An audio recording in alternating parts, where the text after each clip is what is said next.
checking out the signals for the Baltimore Colts. Unitas gives to Amici. The Colts are the world champions. Amici scores. It's amazing, sensational, dramatic, heart-rending, exciting, thrilling finish in the history of college football. California won the big game. 5 seconds left in the game. You believe in miracles? Yes! This is Phil Steele. This is Mike Burnham. This is Wes Durham. This is Mike Ashley. Hi, this is Chuck Foreman, number 44 of the Minnesota Vikings. Woo, mercy, this is handsome Jimmy Vane, the Boogie Woogie Man. This is Coach Fry with Virginia Tech Football, and you are listening to Big Dog Sports Talk. Are you ready to rock? Are you ready to roll? Okay, let's do it. You're in the doghouse with Rick Watson on Big Dog Sports Talk, presented by Pulaski County Sports and Entertainment. Join us in the Family Fencing Studios and chime in on the McClellan Chiropractic chat line. He's keeping cool with help from Little River Heating and Air, but this show is straight fire. And now, the big dog, Rick Watson.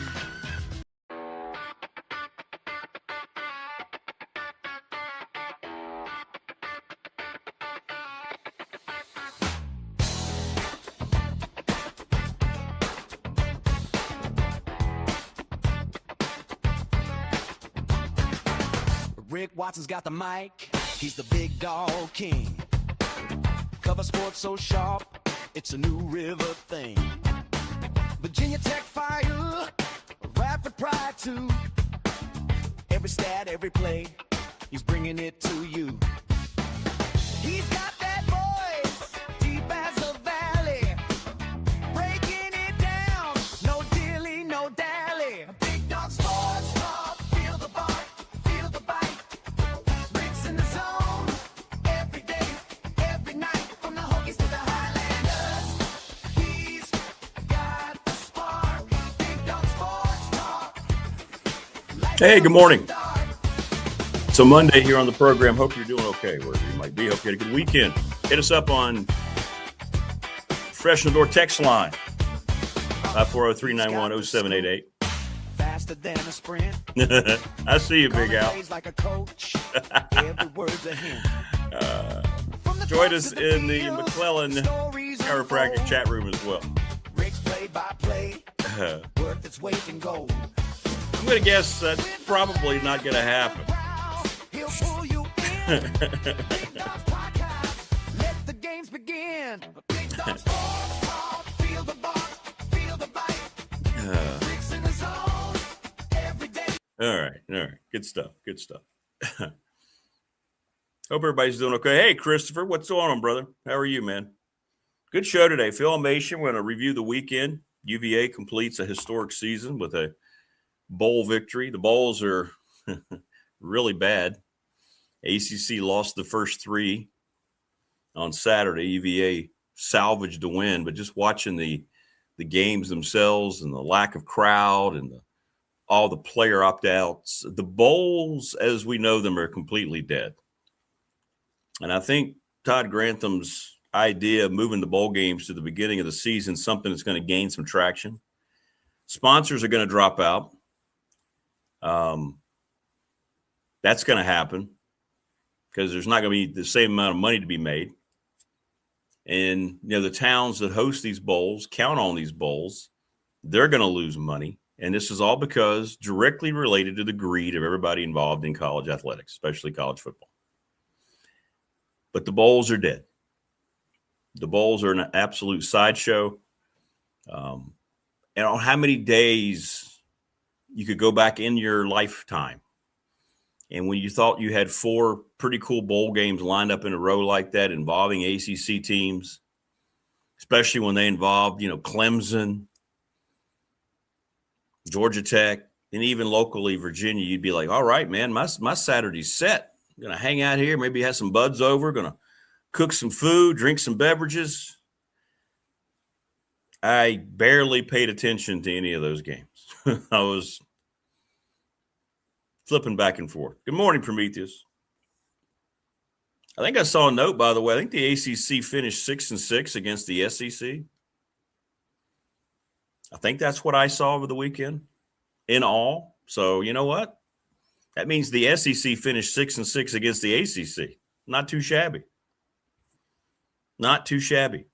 But with all the opt-outs and you don't know what the team's going to look like, it's a joke. The bowls are an absolute joke now.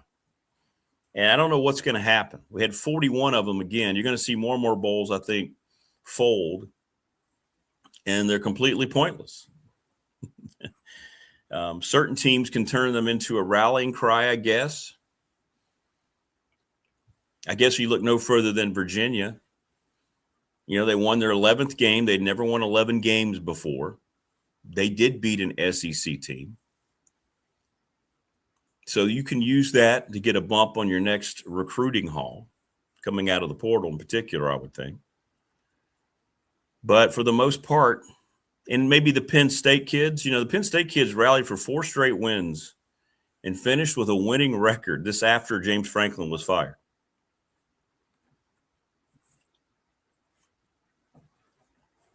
Terry Smith did a great job. He's going to be retained on that Matt Campbell staff. Michigan falls face first into what I think was the best hire of the coaching cycle, which makes no sense. Getting Kyle Winningham. Wow. Good morning, Steven. Sorry about your jackets. Sorry about your jackets. What's going to happen with Georgia Tech?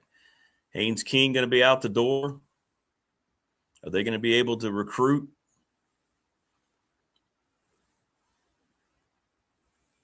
Says a lot for those Penn State kids. What's up, TLB? It really does. You know, it was interesting, and I'm not going to call people out by name, but it was interesting how many people – I got a lot of text messages on our professional door text line. People actively rooting against Penn State, Tech fans. I was like, okay. Thought that was interesting. Thought that was very interesting. So you've now pitted yourself against the Penn State program. I guess. Yeah, I don't think they're going to let Drunkenmeyer go, right? He'll end up staying. I would say that would be something Matt Campbell's probably worked on since that game. Probably were working on it ahead of time. Like, I don't think he starts that game and showcases that game if there'd been rumble. And I could be wrong. Heck, I've been wrong a lot with the portal especially. But I wouldn't think they would have started him in that game like that. And just put him on display for everybody else if he wasn't going to stay. But we'll see. Stephen says we'll have to buy a QB. Yeah. And that's what you don't know. You don't really know how your team's going to look. Someone asked me directly over the weekend, what's it mean? What does it mean that James Franklin's former team rallied? Well, I think it goes to show you that those players didn't rely on James Franklin. For all the ecstasy that Virginia Tech fan has displayed since that hire, I would look a little sideways and see how that team played without him. I think that says a lot. Did they go into free fall? No, they did not. And he give credit to Terry Smith. So when that decision was made, it wasn't just made from an administrative standpoint. There's been a couple articles released as the inner workings of everything that went on with that situation. Well, it wasn't just one dude. Everybody tried to say, oh, the athletic directors didn't like him. No. That AD does not have the power around Penn State to make that decision himself. It's going to be very interesting to see how all this plays out, some high drama. I guarantee you that James Franklin and Brent Pry were watching that game on Saturday. I'll tell you that. But kudos to them going 7-6. I thought it was really curious, though, to see so many Tech fans rooting against them. I don't know why. I mean, if he's the coach that you think is going to bring Tech back to 10 wins and ACC contenders, you should be very content and be happy that Penn State let him go. All right?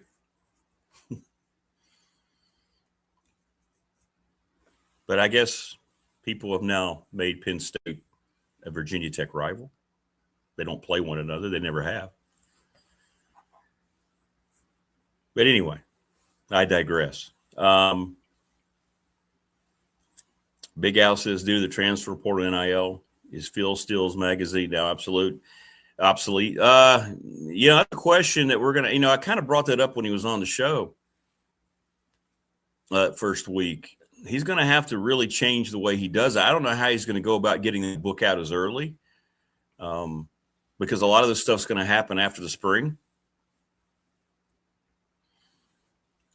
It's going to change it, sure. I don't think it's think about it. He had Clemson going to the national championship game. They bailed out pretty quickly. So, yeah. I don't know. Hey, what's up, K-State Rob? Good to see you, man. Please like, share, and subscribe. The new show.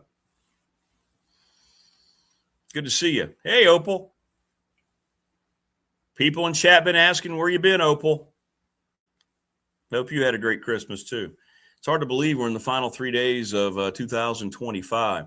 We won't have a show Wednesday and Thursday. No New Year's Eve show or New Year's Day show. I had originally planned to do a New Year's Eve show, but the Radford game, I'm glad, in retrospect, it's the conference opener down at Upstate, and it got moved from 7 o'clock, which made no sense that the conference was playing a game at 7 o'clock on New Year's Eve, to 2 o'clock. It's about a 3-hour drive, so I'll be leaving really early in the morning on Wednesday on New Year's Eve. So we'll have the same type of week this week on the show that we had last week. In other words, no Wednesday, Thursday. And we'll be back on Friday. Phil Elmassian will wrap up what he saw in the UVA game and talk to him about the Bulls. It's sad to see what's happened to the Bulls. I guess they've always technically been exhibitions, but boy, they really feel like it now. And then Todd Grantham, and we're going to have breaking news because Todd Grantham is going to update us on where he might be employed in 2026. How about that? Going to get an exclusive here on the show this morning. He's been in demand. He's been in conversations. I haven't tried to bug him too much, but we're going to hear it from the source himself.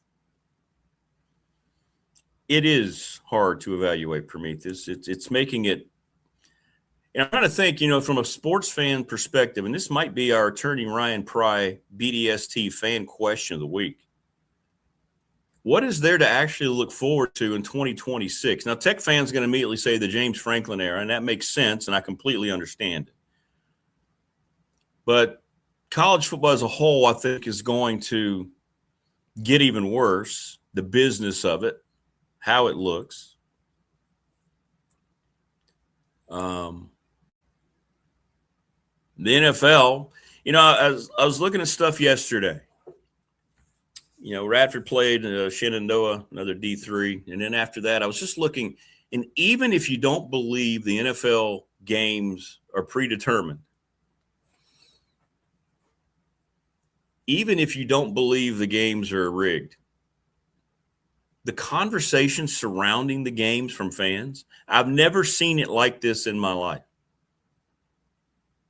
People are taking out clips now, posting them on X, and then you get this thread of hundreds of people who agree. And the lack of self-awareness of the NFL gets lost in its own arrogance and its desire just to keep making money is going to ultimately come back to bite them. I don't know when or how, because I know when you're as rich as they are, it's difficult to ever perceive that they're going to pay the price. But the league, in their complete lack of self-awareness, could catch up to them here soon. I don't know when, but if that many people are having that many conversations about whether or not games are real and how bad the officiating is,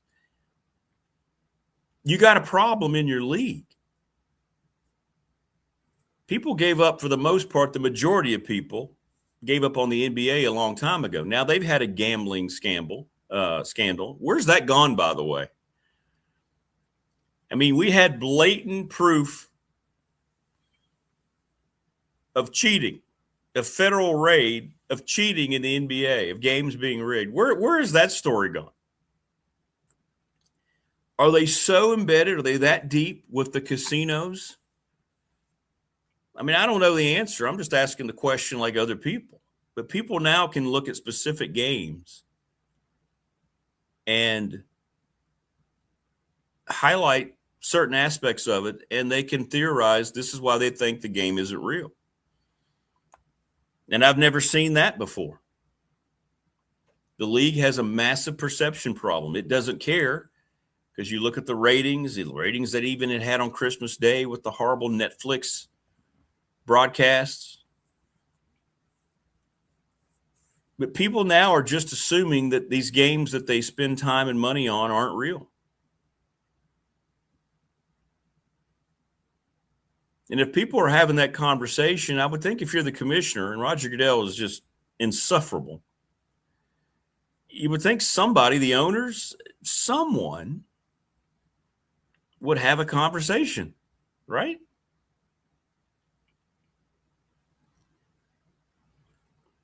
But I don't think at the end of the day, there's a lot to look forward to if you're a sports fan in 2026. Baseball is a disaster. It's all designed. I mean, the Dodgers can do whatever they want. They've deferred how many billions of dollars in salary so they can build a super team every year, and the league just looks the other way. Rob Manfred. It's not a competitive league because it's all about the Dodgers. I mean, it really is. Yankees, 3 or 4 teams can function the way baseball is allowing. We don't care about the NBA. Not enough people care about hockey. The NFL, I think, is – I mean, Prometheus says he can't even suffer through an NFL game, and he's a massive football guy, and I get it. It's a tough product. I don't sit there on a random day. If I see an NFL game on, I used to get so excited. And now you just turn it on and you're like, what's going to happen in this game?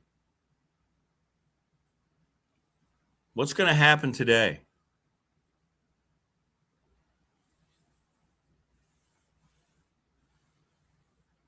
And I don't think that's where you want to be if you're a league.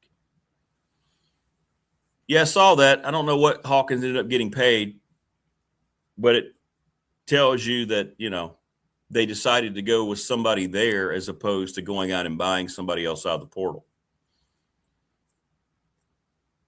When you're deciding to pay the people who played and you weren't part of that program, they saw enough out of him and they probably realized he could flow into whatever offense, they're going to be running. So I don't know what his salary is, but he had to have gotten a bump and he had to have gotten more than anyone was willing to give him on the market. And that's what this boils down to. That's the other thing I'm getting from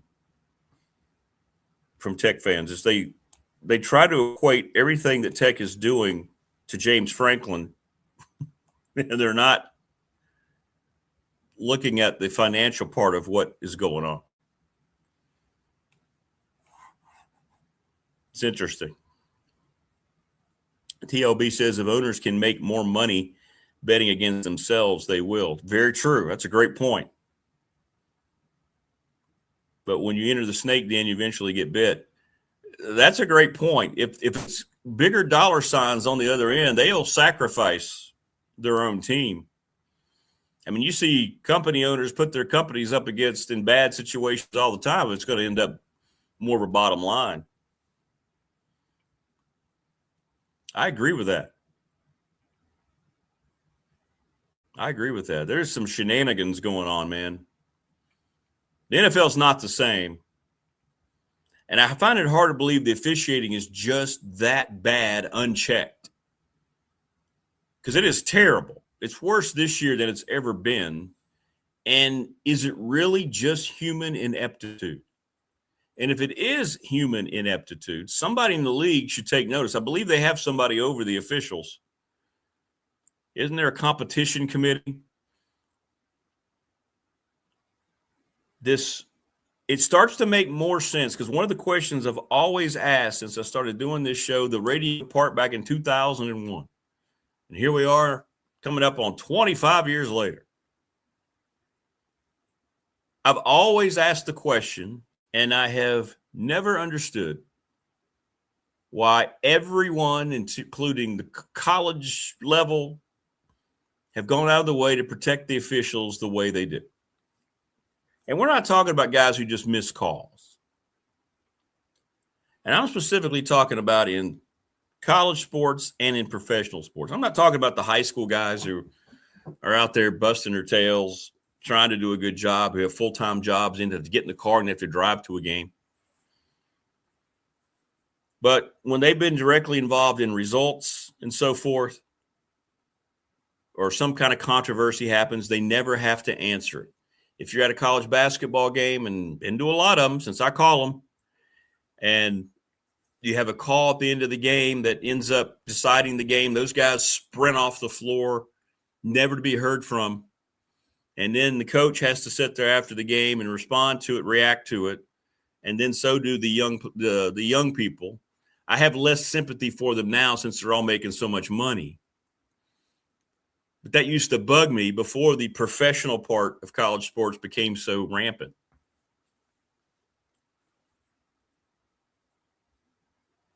And now you start to think, oh, okay, has this been going on that long? This concerted effort to make games happen a certain way, and they're going through the officials. Well, Tim Donaghy was doing that.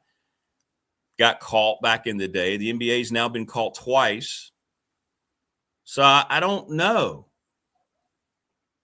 where all that sits. It just again, here I am speculating, makes you wonder. The fact that speculation is out there, it just should be a concern. And I don't know how much they even care, as long as the bottom line is a certain way. Opal says that she stopped watching when the Redskins changed their name to Commanders, which is about as bad as the River Yaks. Yeah, Commanders is a horrible name. That was one of the worst and unnecessary rebrands. And the league, by the way, has also stated where it stands politically.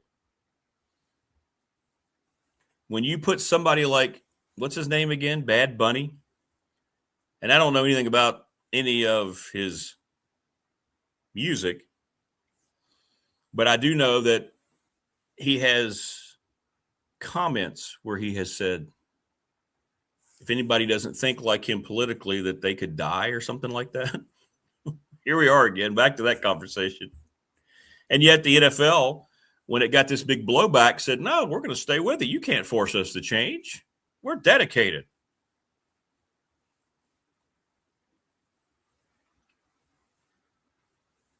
I do enjoy watching movies. I can't pick just one movie. What is yours? Adored You? And for me, you hit something right on the head. And I was getting ready to get into that. You are 100% correct.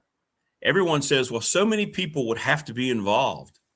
How could they get away with it? Well, they're not getting away with it because we've had federal investigations. There's so much money. You can keep anybody quiet for the right amount of money.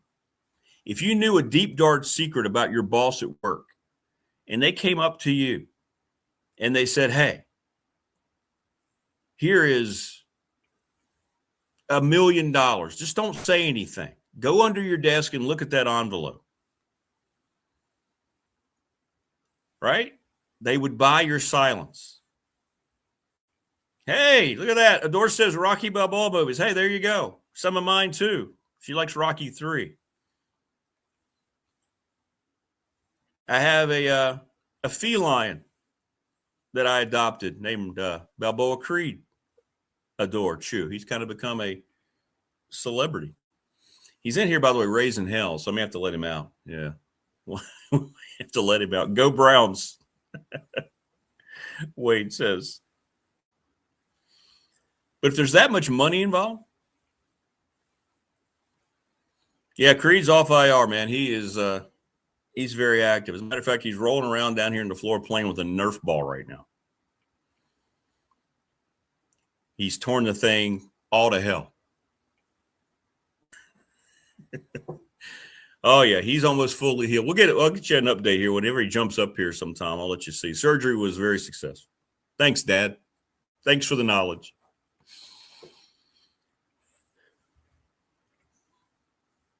I do have a fight flyer. Let me grab that. I didn't put it up. Hang on. But I did bring it down here.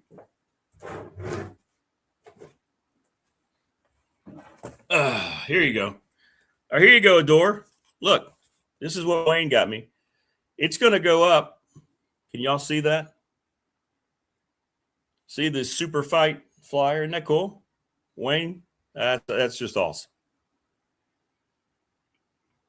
And see, Balboa Creed. And I'm thinking, like right here, right there. See right there? Somewhere back here where my fat head can't block it. There you go. How cool is that? How cool is that?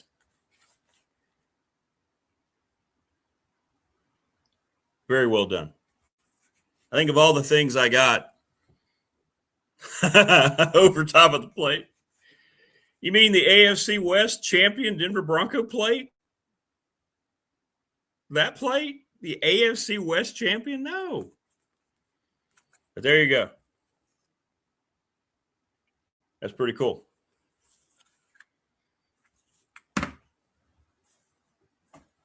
And then here's the Andre the Giant Bigfoot. Hang on. We don't care about packaging around this show. I don't know why I don't have him out already. You sound like a monster movie. Speaking of monster movie, Chris, here we go. God, that's a horrible noise, isn't it? There we go. Look at this. Check this out. And what's great about it, too, it's made with the kind of like the bad suit that he had. Look at this. Here's Andre the Giant as Bigfoot, courtesy of Wayne. Look at that. I mean, you tell me when you're watching that show didn't scare the hell out of you. See? Hey, look, I could leave him right there and you can just see his head. How about that? Yes, sir. And I got to figure out some way to display him. He's very soft. He's very cuddly. He's got like the fur suit. Look at that. Thanks, Wayne. That's great.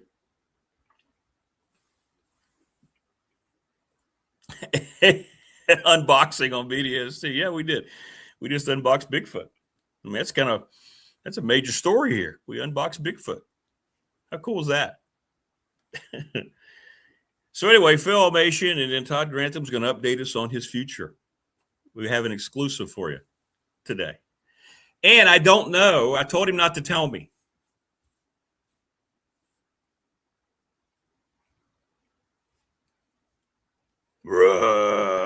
Sorry. I don't think he spoke, did he?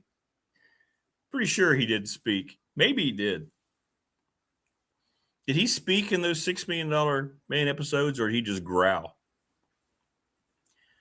Big Al says there is a rule in the NCAA about a player not playing for two teams in the same season, wondering when one team will poach a player midseason for more money and the NCAA goes to court and loses. That's a very good thought. And the thing I'm seeing, too, do you see all these professional players? What's up, Stevie England? All these professional players that at some point played in the G League or even had 10-day contracts in the NBA are signing with college teams. Okay, so he did make bionic noises too. Okay, so in other words, they would slow him down.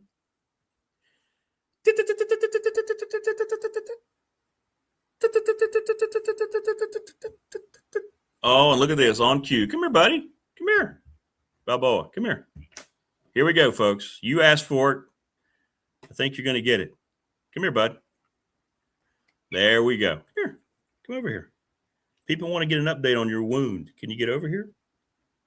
No, don't mess with the microphone. It's like working with a 6-year-old. But there he is. See that guy?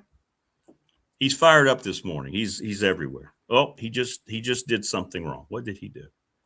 He just turned my camera off is what he did. Oh, he has just destroyed my set here. Let me see what we can do. See what happens when you let your animal decide to come in. See there, he's destroyed my camera. Let me see if I can get in here and fix this. I'll be right back. Hang on.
Let's see. There we go. Are we back? Are we good?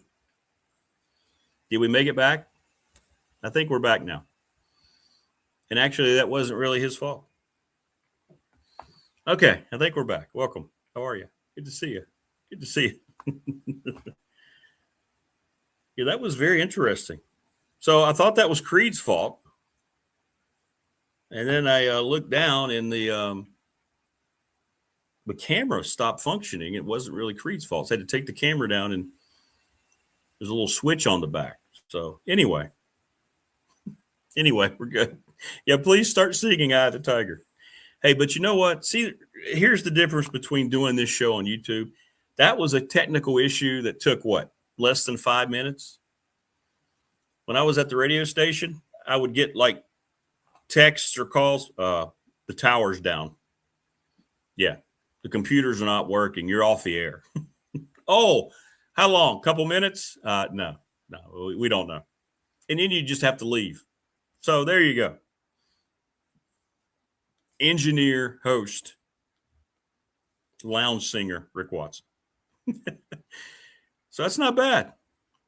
5 minutes to dissect that problem. That was specifically a camera issue, but it has a thing on the back, and yeah, not your fault, bud. I didn't yell at him, and maybe you could hear me while I was trying to fix it. It was worth it to see Creed. Yeah, he's all sorts of fired up. What he wants is back out, so I'm going to let him back out. Let me let him back out. He's fired up. Now, hang on. Come on, buddy. Come on.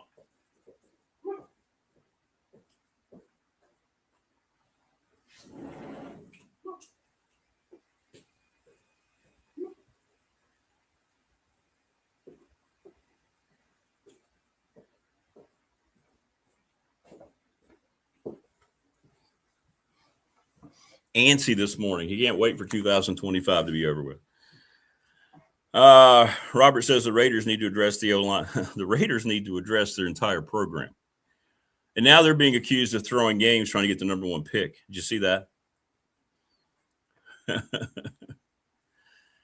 Yeah, Wayne, there you go. Your streaming would be out the whole show at a radio station. Only way I could get and run it. Yeah, we would lose the stream, and we had so many listeners on stream. And I never got any explanation as to why. This is back when we were on the radio show.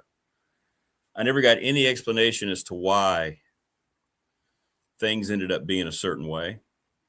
It just would go out.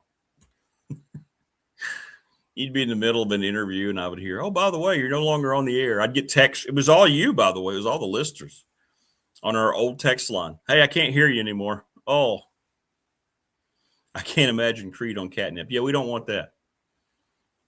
We don't want that. So, anyway, getting back to our conversation, what to look forward to in 2026, are games indeed being decided by the officials? Again, if these aren't real issues, the fact that so many fans are talking about it makes it a real issue.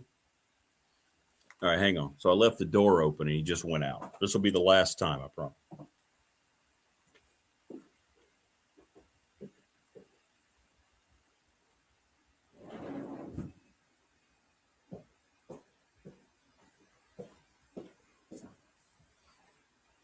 All right, there we go. This warmer weather in December has kind of thrown him a little bit. But in any event, I don't know where all of it stands, but I do know this. Fans eventually are going to have enough. You're going to say enough is enough. Many of you have. I hear from you here. I mean, you're basically done. And I understand it. I do. Thanks to Family Fencing, by the way. Thanks to Jason Green, sponsors of our studio, 540-200-8294. They're going to have a great 2026, putting all your fences up wherever you might request. McClellan Chiropractic, Mark Hunley. Thanks to Marco. He's the absolute best. Appreciate him 100%. Go get your back popped in all the best ways possible. Ready, Set, Fun with Bob Christ, ReadySetFun.com. It's Bob, C-R-I-S-T, number 11 at Gmail. Brother of Dave Christ, the Hall of Fame football coach, Blacksburg. And if you have an organization or group that needs to raise money, they have a text message program, and you can raise it in a week and be done with it. You should give him a call or email him, bobchrist11 at Gmail. Travis Williams, Professional Door Incorporated, sponsor of our text line, residential commercial garage doors, 38 years in business. Travis is the best. National Bank, member FDIC, the exclusive banking partner of this program. They've been my banking partner for 35 years. They are terrific, great people. Larry Ramsey's going to do a great job running that place now. The attorney, Ryan Pride and Radford, 701 West Main Street, Trust and Estate Planning, BDST fan question of the week. Been a huge hit. Little River Heating and Air, 1095 Radford Street in Christiansburg, 540-553-2971. Give Charles Lee a call today. Don't hesitate.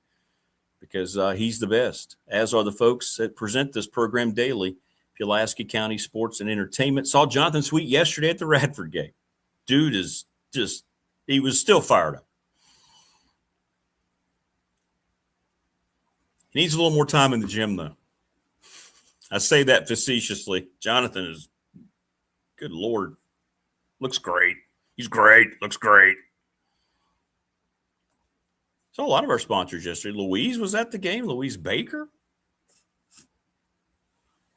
Yeah, the cold and the wind comes back tomorrow. Thanks to Harvey's Gym in Radford. Appreciate all their help. Thanks to Brandon at Top Shelf Apparel.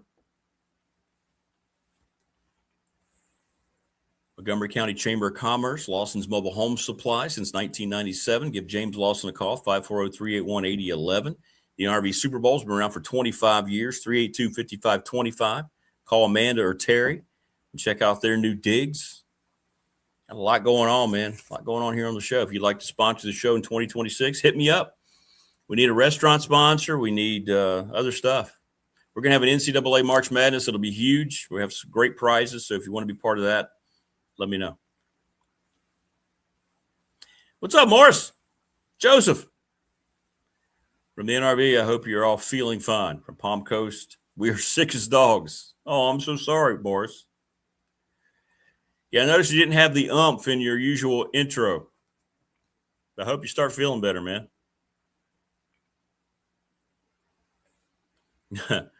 Thunder, who, by the way, I'm expecting my 4 plates of food, Thunder. Sent me all this great picture. He had his grill go. His grill was working overtime. We can survive a steady diet of poor NFL and ACC officiating. We can tolerate a lot. The ACC is, the whole thing is just bad. Yeah, LeBron's been cooked for a while. And he went viral for disrespecting the anthem. Did you see him during the national anthem? It caught him, and he was doing all this stuff. It just – and I love Keon. But if you're trying to compare LeBron James to Michael Jordan, then you just don't understand what that means.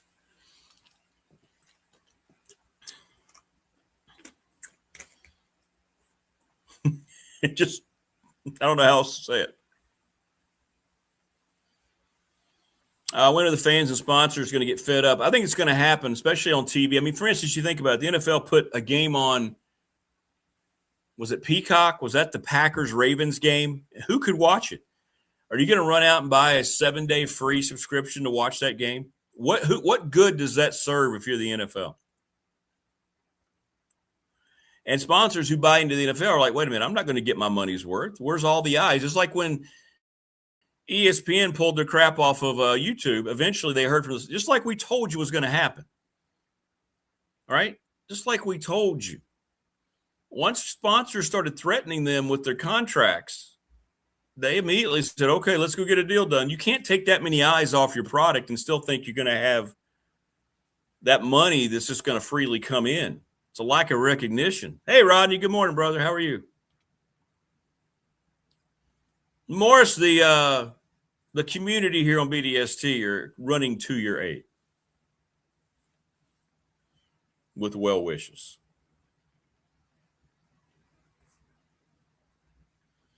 Wayne says you are under 35, 40 for sure if you think LeBron and Jordan are in the same league. Yeah. I don't know what to tell you.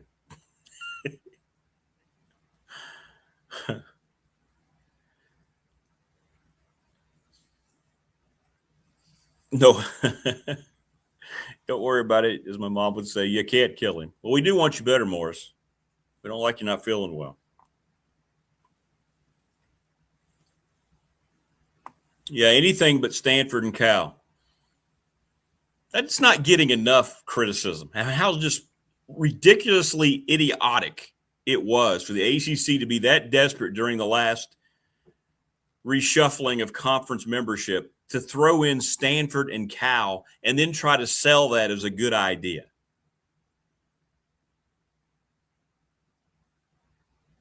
It never made any sense.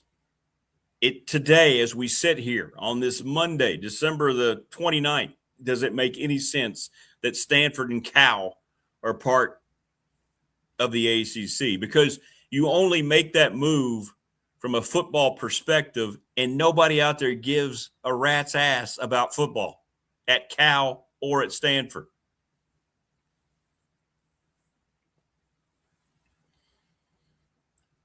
Yes, JMU, I agree. Anything would have been better than Stanford and Cal.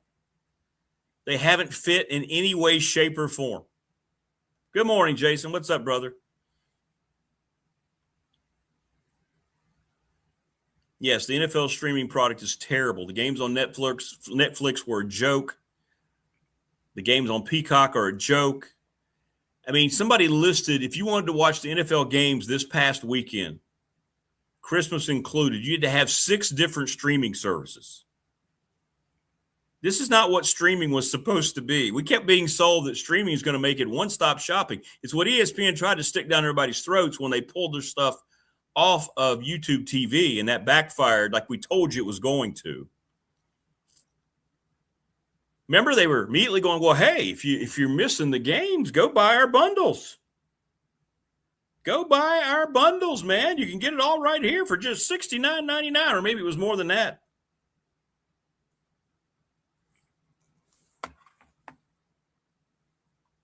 Streaming has made everything worse because everybody's gotten more greed trying to get you to subscribe, because they're thinking, by the way, the whole mindset behind it is how gullible me and you are as fans and how much of this crap we're going to just absorb.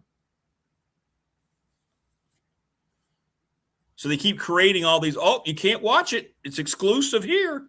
You're going to have to get a membership to Peacock if you want to watch that, I don't know, 1 or 2 NFL games. Remember, they even put a playoff game, I think it was on Peacock, a playoff game. So how do you find it? How do you keep up? And this shows you that the leagues are out of touch with the fans, and they don't give a rat's ass about the fans in any way, shape, or form, because if they did, they wouldn't make it this difficult, because they're trying to chase even more dollars on their way to $1 trillion.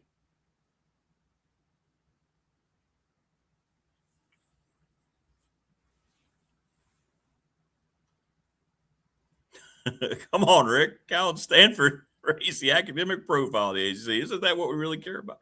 Yeah, you're right, Brian. That was silly of me.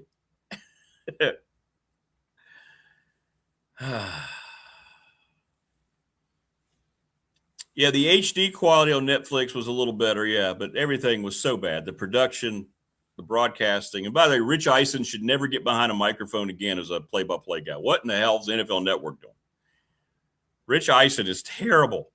He had the Chargers-Texans game. He and Kurt Warner, woo-wee. Wow, hire some real broadcasters. You're the NFL. I think you can afford them. I don't think there's any hope, Prometheus, for college football to be fixed. It's never going to be fixed. It's too much greed. It's too out there now. And by the way, you know what I don't think is going to happen in the next decade that people keep hoping is going to happen? Any kind of regulation. I know everybody's clamoring for it. Contracts, salary caps. How's that going to be implemented without major lawsuits that NCAA will lose? What's up, Swish? Good morning, Jermaine. Morris says, now it's pissing me off. If you're an otherwise worthless human making tens of millions. Yeah, LeBron's actually now officially a billionaire. Talking crap about America, then take your basketball, football, baseball, get the hell out. Yeah, exactly. Exactly. Yeah, I think Todd Grantham's idea about moving the ball games to the front of the season is going to end up being something they have to consider. But I don't think there's any hope to fix college athletics right now. There's too much greed, and everybody right now in the me grab. Nobody cares about the overall health of the product.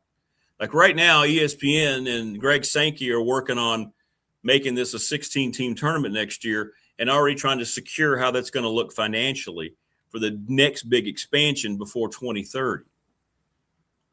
There's too much selfishness, too much greed that's still being pushed behind the scenes, specifically from the Big Ten and the SEC.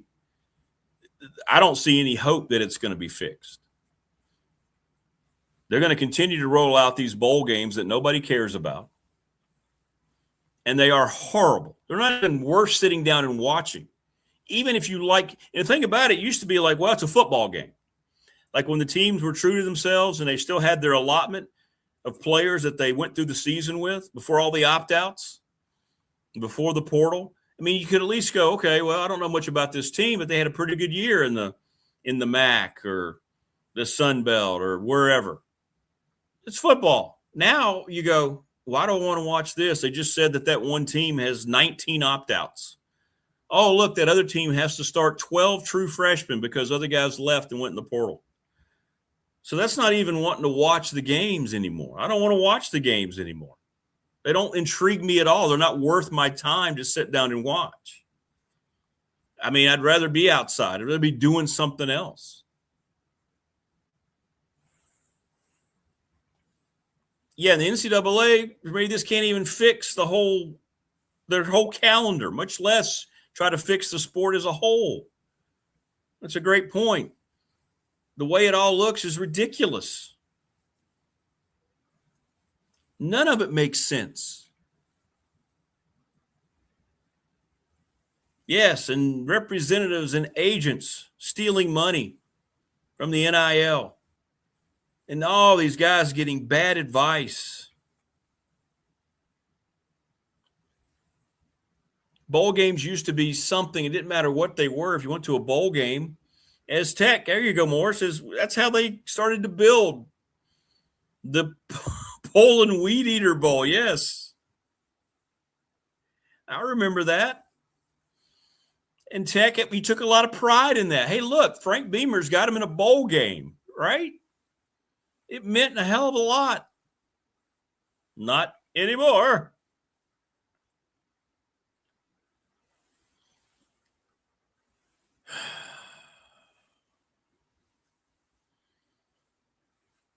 Crazy.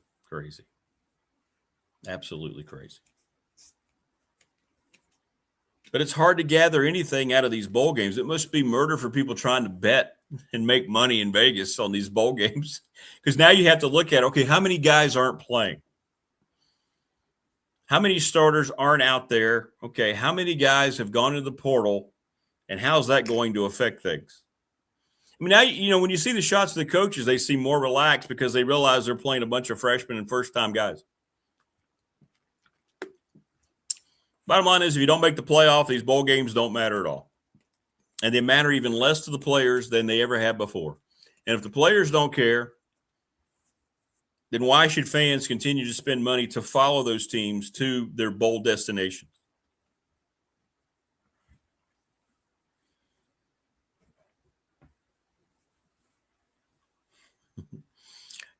Jason from Family Fencing says, Rick, I was told I need to see it from the other side. I tried, but you couldn't get my head that far up my butt. Yeah, exactly. This went from being, does it make sense to pay the players? Yes, to turning it into what it went to. And why? I wrote about this in the Patriot about 2 months ago. Why are we surprised?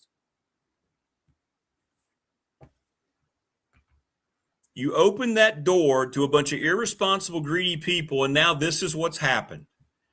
You take your child to a toy store when they're really little, and they, Daddy, Mommy, I want that. Get me that. They throw a tantrum, and you get it for them. What's going to happen? They're going to throw a tantrum every time you go somewhere when they want something. Instead of saying, no, you don't get that. They might throw a tantrum then, but then they know next time not to ask. Well, here, the door was just opened up. And then everybody said, well, if I give them more money, then we're going to be better and I get to keep my job. It became a part of self-interest. We opened the door. It got knocked down, crashed through, and there's no rebuilding it.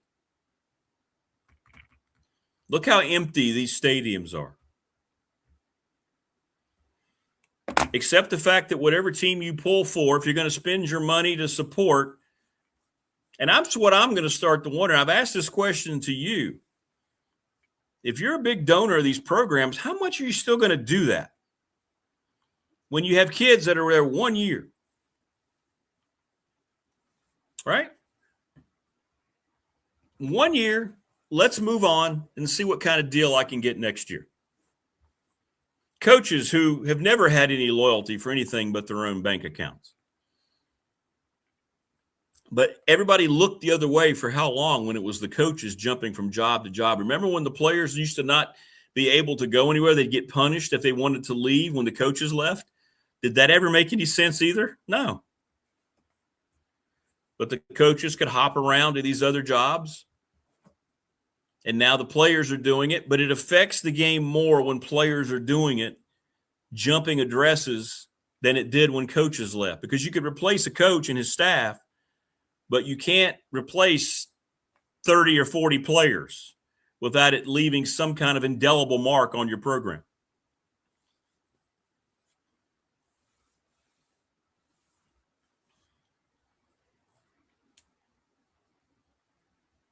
Yeah, exactly, Roddy. I talked about that earlier. Yeah. Baylor gets a commitment from a guy who's been in the G League for a couple of years. Yet the NCAA said that he deserved eligibility. Yet some guy who's hurt tries to get a fifth year, and the NCAA will say no. There's no rhyme or reason to any of this. And I'm wondering how long you're going to continue to support it. And what I mean by you is the people who actually go, okay, every year when you make your budget, okay, this is what I'm going to donate to, let's say, Virginia Tech or Virginia or whatever.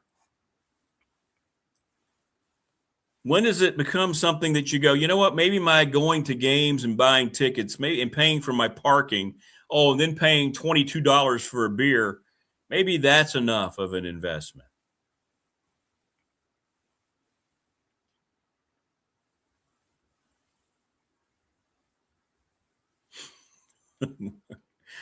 Morris says the Pop-Tarts, Wayne, just don't look right. Damn Pop-Tart mascot running up the field. Yeah, it's gotten a little, yeah. I'm with you on that, Morris. I'm with you. Prometheus says, I watched the 92 Tech UVA game and saw Coach Elmo coaching the fire of that defense. It was awesome. We're going to talk to Coach Elmo about that here in just a little bit. All this stuff. How do you keep your passion about any of this crap anymore? We're watching it deteriorate and implode right before our eyes, people. The playoff is a farce. The games have been terrible. I don't know if they're going to be any better this coming week or not. We'll see. And then the bowl games are completely ridiculous. All right, I lied. I said this was done, but one more time. The orange thing wants back in. Hang on.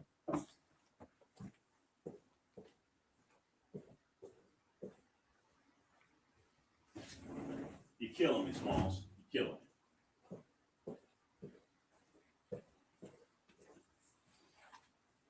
Oh, no wonder. We got rain out here. Y'all have rain where you are? We got rain out here in Reiner. A little bit of light rain.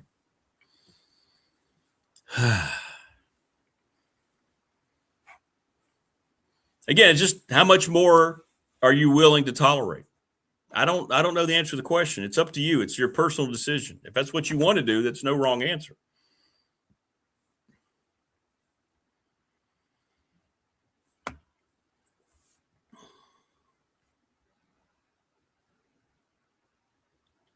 Hang on. Todd Grantham's got his take on a lot of this too. We're seeing, he's been sending me a lot of stuff. We're going to get a lot from Todd today. By the way, we're going to find out Todd Grantham's next coaching destination today. We're going to have an exclusive today, or at least what's been building toward his next choice. But this whole thing is out of hand, and I don't know how much people are going to take. At some point, it's the fans who's created all this in terms of the popularity of all these sports that have supported it. Why did baseball thrive during the 1900s and the early Depression era? Because fans loved the game so much, they supported it through all those hard times, and that's why baseball then was the national pastime. It's no longer anymore, but fans have always supplied the antidote, and they're still doing it. The orange thing to be obeyed. Yeah, that's true. Man, he's been wild this morning. You saw him. He jumped up here. He did not mess the camera up, though. The camera was messed up otherwise. But we got rain out here. Interesting. But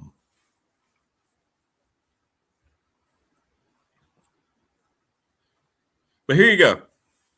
This is what Prometheus said. See, this is what they count on. Like, we're talking about all these horrible things, and then boom, the ACC will be wide open next year. Depending on the quarterback, we'll be right in the mix. See? And that's the mindset that they're all knowing that people are going to go back to. Fans are always going to go back because that's what we do. That's why we're fans. It's short for fanatics.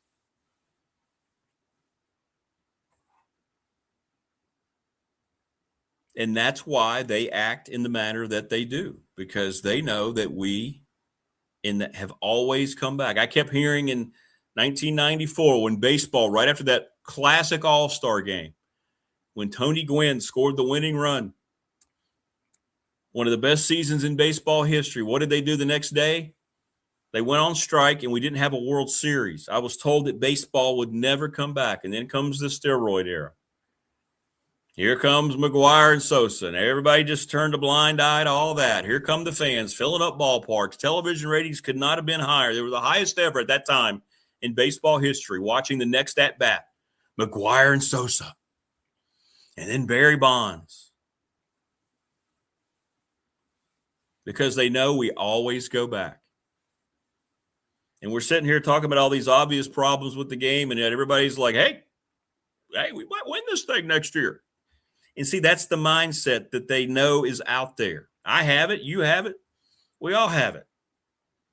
We can't put aside our fanship for the obvious detriment of everything else that college sports in particular have become. And that's why I'm wondering how many times people are going to continue to donate over and over again. You're still going to fill up Lane Stadium. You're still going to buy the $20 beers, right? You're going to pay whatever they ask for tickets. You're going to pay whatever parking increases they have. You're going to do all these things because they know they have you, right? They know they have you.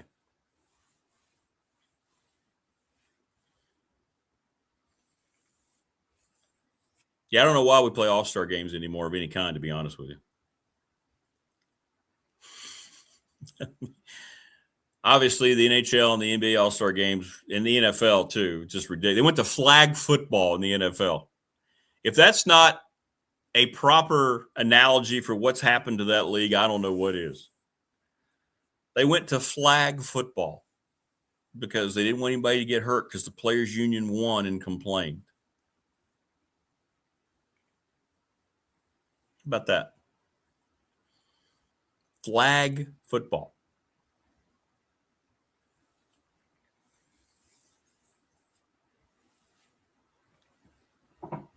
So, yeah, here we are.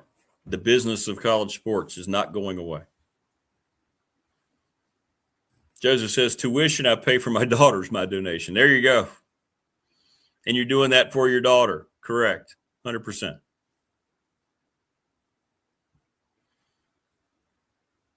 But these games are not interesting at all. And I've had people say, if football's on. I get text messages. If the game's on, you're watching. No, I'm not. The hell I am. No. I mean, I was flipping through watching the ACC. I watched the end of the Penn State Clemson game a little bit. I didn't watch much of Georgia Tech at all. I didn't watch any of the Pitt ECU game. Didn't care. And I didn't watch much of the UVA game either. I don't have to watch these games. They don't mean anything because all I'm doing is hearing these guys put up lists of all the opt-outs. So that means that the players aren't invested. They don't care. And I'm watching a bunch of guys out there that haven't been part of the season really at all. I mean, I'm glad they're getting an opportunity, but that's not the same. Those aren't the teams that we saw during the regular season. And let's say you're right. All the people that are just so, blindly excited about James Franklin. Let's say Virginia Tech wins 8 games next year and goes to a bowl. The team that plays in that bowl game won't look anything like the team that got the 8 wins during the regular season. And then you have to make that decision. Well, what am I watching here?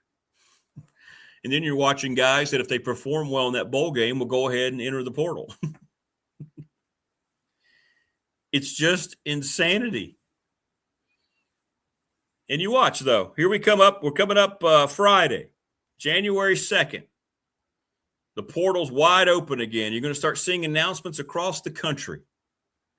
I would say right now Virginia Tech is probably already negotiated, and they have deals in hand for 7 or 8 starters. I would say that's the case for just about every power program across the country. Wouldn't you say, at least? I mean, the negotiations have been going on. Do you think they're waiting until Friday? I would say over the weekend, James Franklin and Virginia Tech are going to announce who their quarterback's going to be, and everybody's going to be so excited. Oh, my goodness gracious, here we go. And you're going to be receiving that quarterback out of the same system that we all know is twisted and screwed up. And maybe he's there 1 year. Depends on how much money he's going to get.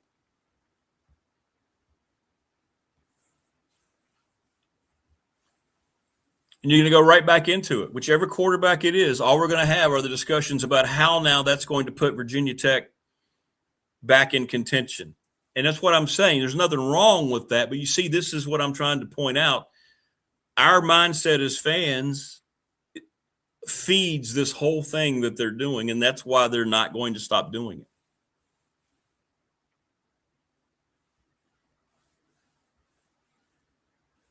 Yeah, Penn State, those kids, without James Franklin and those opt-outs, won their last 4 games. Terry Smith did a great job, and he's staying on as associate head coach with Matt Campbell.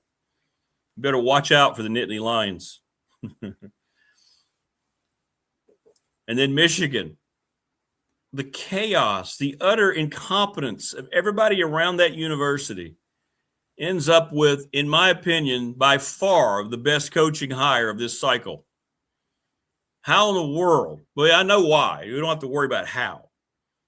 Kyle Whittingham, whose exit from Utah, we'll talk to Grantham about this coming up, was very, very confusing.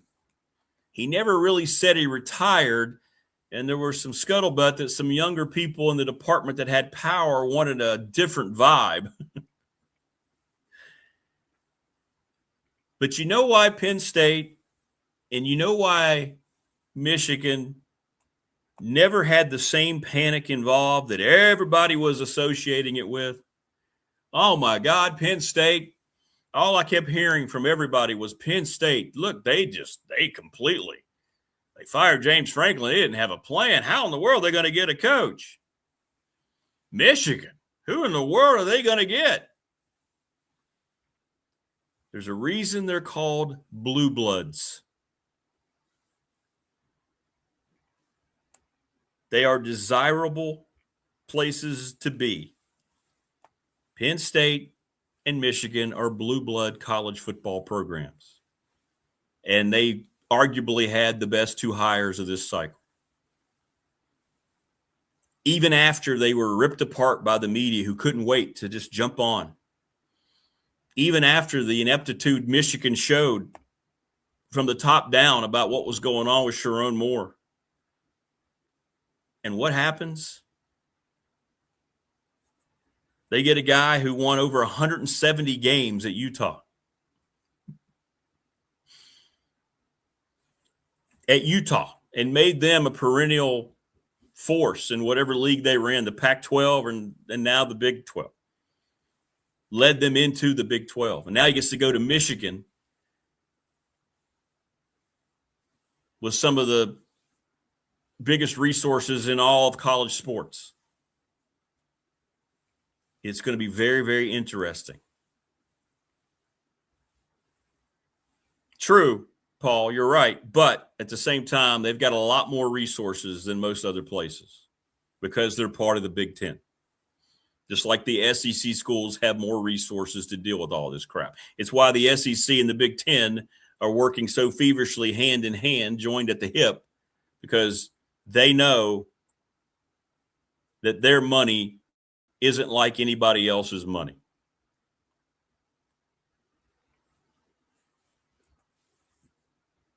right?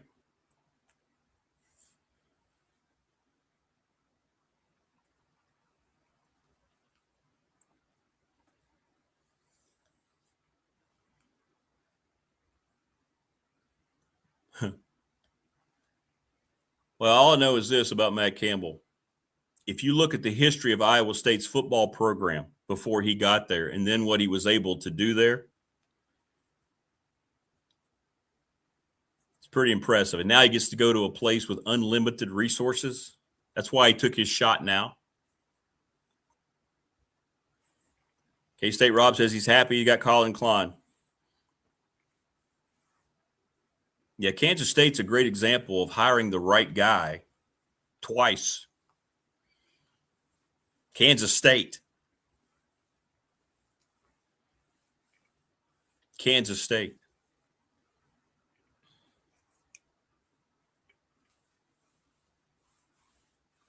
Yeah, Paul says, I don't think I've watched any of the bowl game, maybe one bowl game. Yeah.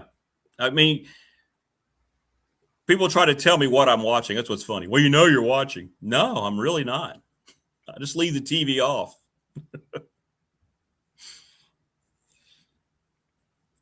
Like, what's the game today? Isn't there one today? Let me see. Shows you how much I'm keeping up with it. Where are we today? Georgia Southern and App State at 2 o'clock in something called the J-Lab Birmingham Bowl. Georgia Southern is 6-6. Appalachian State's 5-7. Can't wait. That's going to be a barn burner.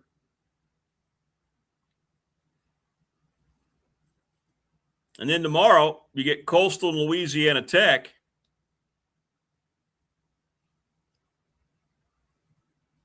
Tennessee, Illinois in the Music City Bowl, USC, TCU in the Alamo Bowl. Interesting to see what the ratings are. Yeah, 50 wins in the Big 12 with the resources that Iowa State doesn't have. It's pretty good. And if you're going to say that about Matt Campbell, you can't ignore the lack of success that James Franklin had winning important games at Penn State. I mean, if you're going to point out and try to say that a guy may not be that great because of his numbers, well, there's no denying that Terry Smith won the same amount of games as an underdog on Saturday that James Franklin did his entire career at Penn State. See, it goes both ways. Yeah, many people do, Tebow. And for Tech, it is. For Tech, James Franklin makes a lot of sense.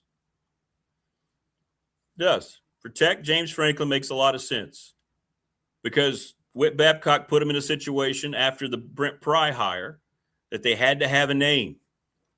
And I think the reason people are so enamored is he is a huge name. That's correct, Brandon. They put two Sun Belt schools together in a frequent matchup just to fill that bowl spot. Correct. Correct.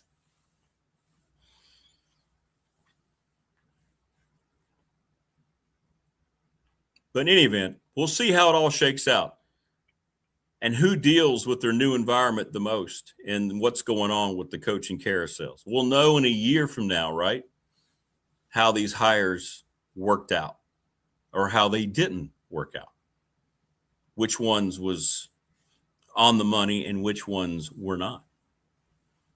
We shall see. Somebody who can talk about all this stuff is that gentleman. He's the coach, Phil Elmassian. What's going on, Coach? Good morning. Oh, Happy New Year, Rick. How we doing? Happy New Year. Well, we're just talking about all this mess.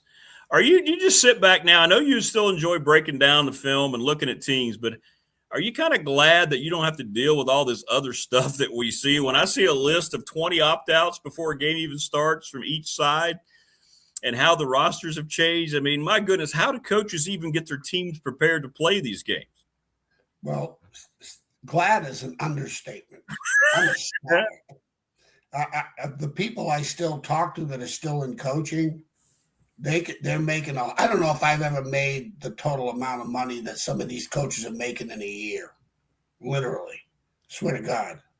You know, I started out at William Mary at $6,000 a year. I took a cut and pay from high school to go coach at William Mary in 1974. I was hired at 25 years old, a year after I graduated.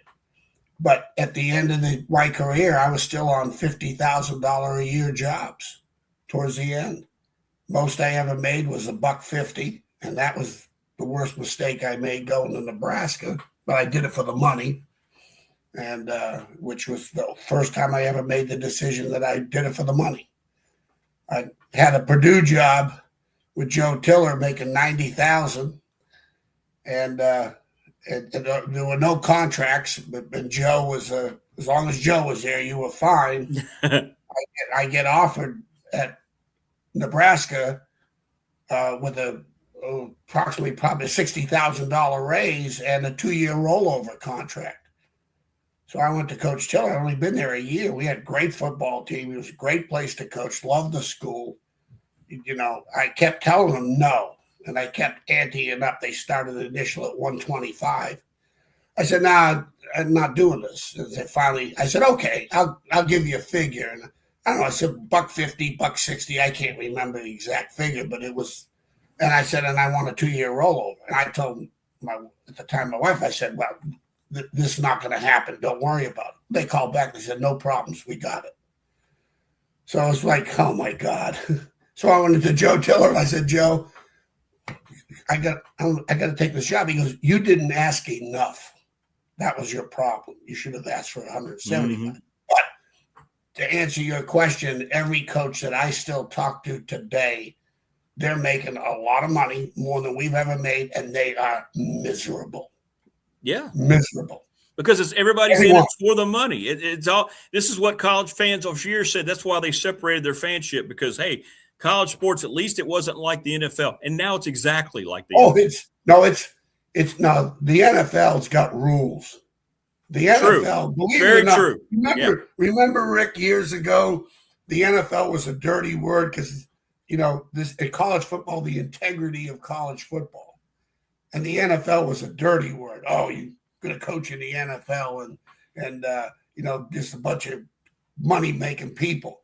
Now the NFL's got all the integrity as far as the structure, because that's how bad the NCAA football is. It is so bad that the NFL looks pure.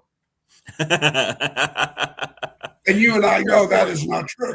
That's a great point. But it is the purest. It is the purest of the two leagues. And that was the opposite as it was 20 years ago. And there was cheating going on. There was. That's why the SA, you talk about not, the NIL for me is now it's legal. That's what it stands for me. Correct. Nobody was better than NIL money than the SEC back in the day. Mm-hmm. Okay. And remember the old Southwest Conference? That's the Sure We Cheat Conference back in the day. And the money is just, but today, the problem today, Rick, is the portal alone, that's kids have been told to leave for a while, and that was really tricky because you could be banned from going back to his high school if you told a kid to leave because he couldn't play. Right. Okay. You literally, you're right. Literally could not go back to that high school. And that's fact. I'm just telling you. So you bit the bullet and told the kids, say, hey, look, you want to transfer, great, but we couldn't run them off. You really, unless they quit, you could not run them off if you made a mistake. And today, now, I'm telling you, 60% of these portal kids are being told to leave. They're being told to leave. Right. 60% of them. That percentage, the Mendoza stories, the kid at Miami 2 years ago stories, that's a low percentage. And usually the great stories are the quarterbacks, the guys that aren't going to have the opportunity to play. So, but the portal by itself, it wouldn't matter. Okay. Because if a kid says, I come to you, you're the head football coach, saying, hey, I want to transfer. Well, if I'm not in the too deep, you're saying, good, you need to. Yeah. Okay. All right. Now, that first string kid at JMU or the MAC or the Sun Belt, and you're the head coach, says, Coach, I have an offer of $50,000 more than what you're paying me, or $100,000 or $200,000. What are you going to tell them? Yeah. You have a great time. Have a great time at your new destination. My point being is, Rick, NIL by itself, just by itself, let's say you kept the old transfer rules, you'd have to sit out a year. Okay? And you couldn't get your scholarship. You could be put on scholarship, but you have to sit out a year. Whatever those old transfer rules were, they deferred from transferring, picking up and just leaving. Okay. Now you put both of them together, it's an absolute disaster. Yes, it is. Those kids, from JMU, they're going to LA and they think they're going to have more portal money. Well, you're going to get taxed, and guess what? You probably make about the same. JMU's going to lose more for the second time. JMU's going to lose their football team. Yes. Correct? They already have. Our offense is completely gone. They've all entered the portal. They're all entering the portal. But why are they entering the portal? The money.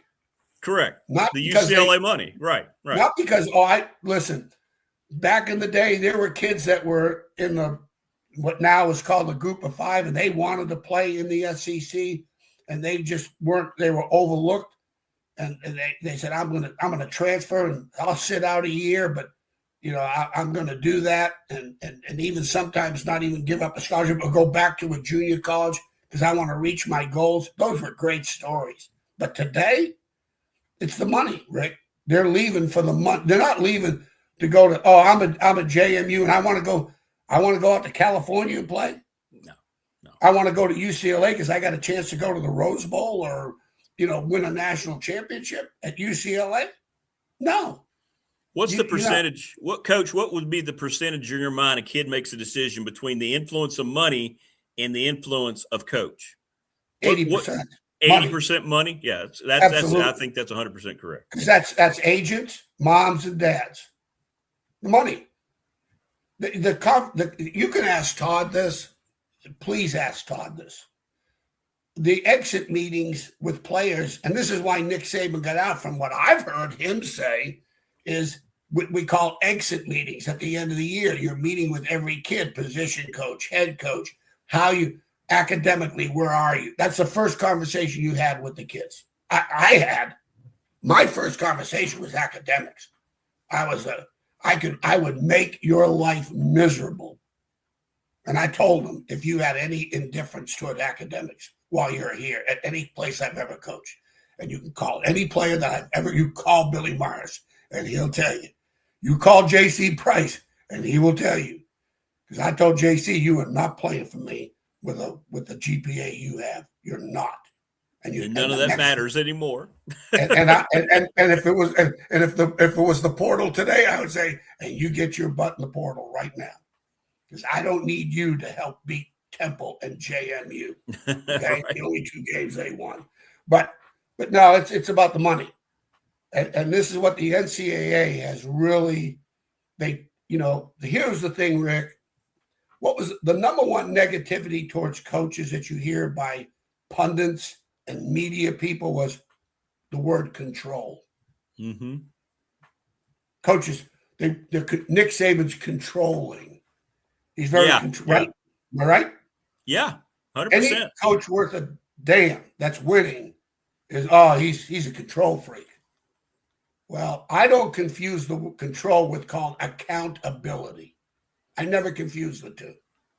And they have. It's been very confusing for a lot of people that aren't in a locker room or in a football building. Right. Accountability is the number one ability that every coach wants and looks for with a player when they're recruiting him. Not their physical ability and not their even availability. In the NFL, it's availability, the most important ability you can have. You better have availability. You better not be in the tub. Okay? Well, in college, for me, I'm just going to talk about me personally, it was accountability. Are you accountable for your actions and the decisions you will make? As we all are, the standard. As you're raising your children, accountability is the number one ability you give to them. For every decision you make, there is a consequence. Good decisions, good consequences. Bad decisions, bad consequences. Rick, there's only 7 notes in music. Okay? That's right. All right? There's only 26 letters in the alphabet. This shit ain't hard. But all that's taken away from the coaches. It's all taken away because not the portal and not NIL, the combination of the both together. That's the disaster of college football, because your exit meeting is not how you're getting better academically, what you need to do. We used to have these forums that we'd go over with every player, what their assets were, I'd have them fill it out before the exit meeting. I would have them fill out from an ability standpoint, and then their intangibles, which, character, adversity, being able to overcome, and have a, 1 through 5 type thing. And give me a 5 being the best. Where are you? And what do we need to improve on? I don't care if, and a lot of times the good players, they really grade themselves harder. They really will. They'll be very real with themselves. Okay. And so if you're a 3 or a 2, well, how do I get that 3 to a 4? What are you going to do this spring to get that 3 to a 4 or that 4 to a 5, which becomes exceptional?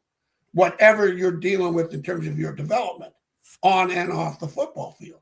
And it was that's the one thing I always missed about coaching, was the developing players both on and off the football field, and challenging their talents and challenging their decision-making, because they're going to challenge your ability as a coach to teach the game, because they all learn differently. They're going to challenge that.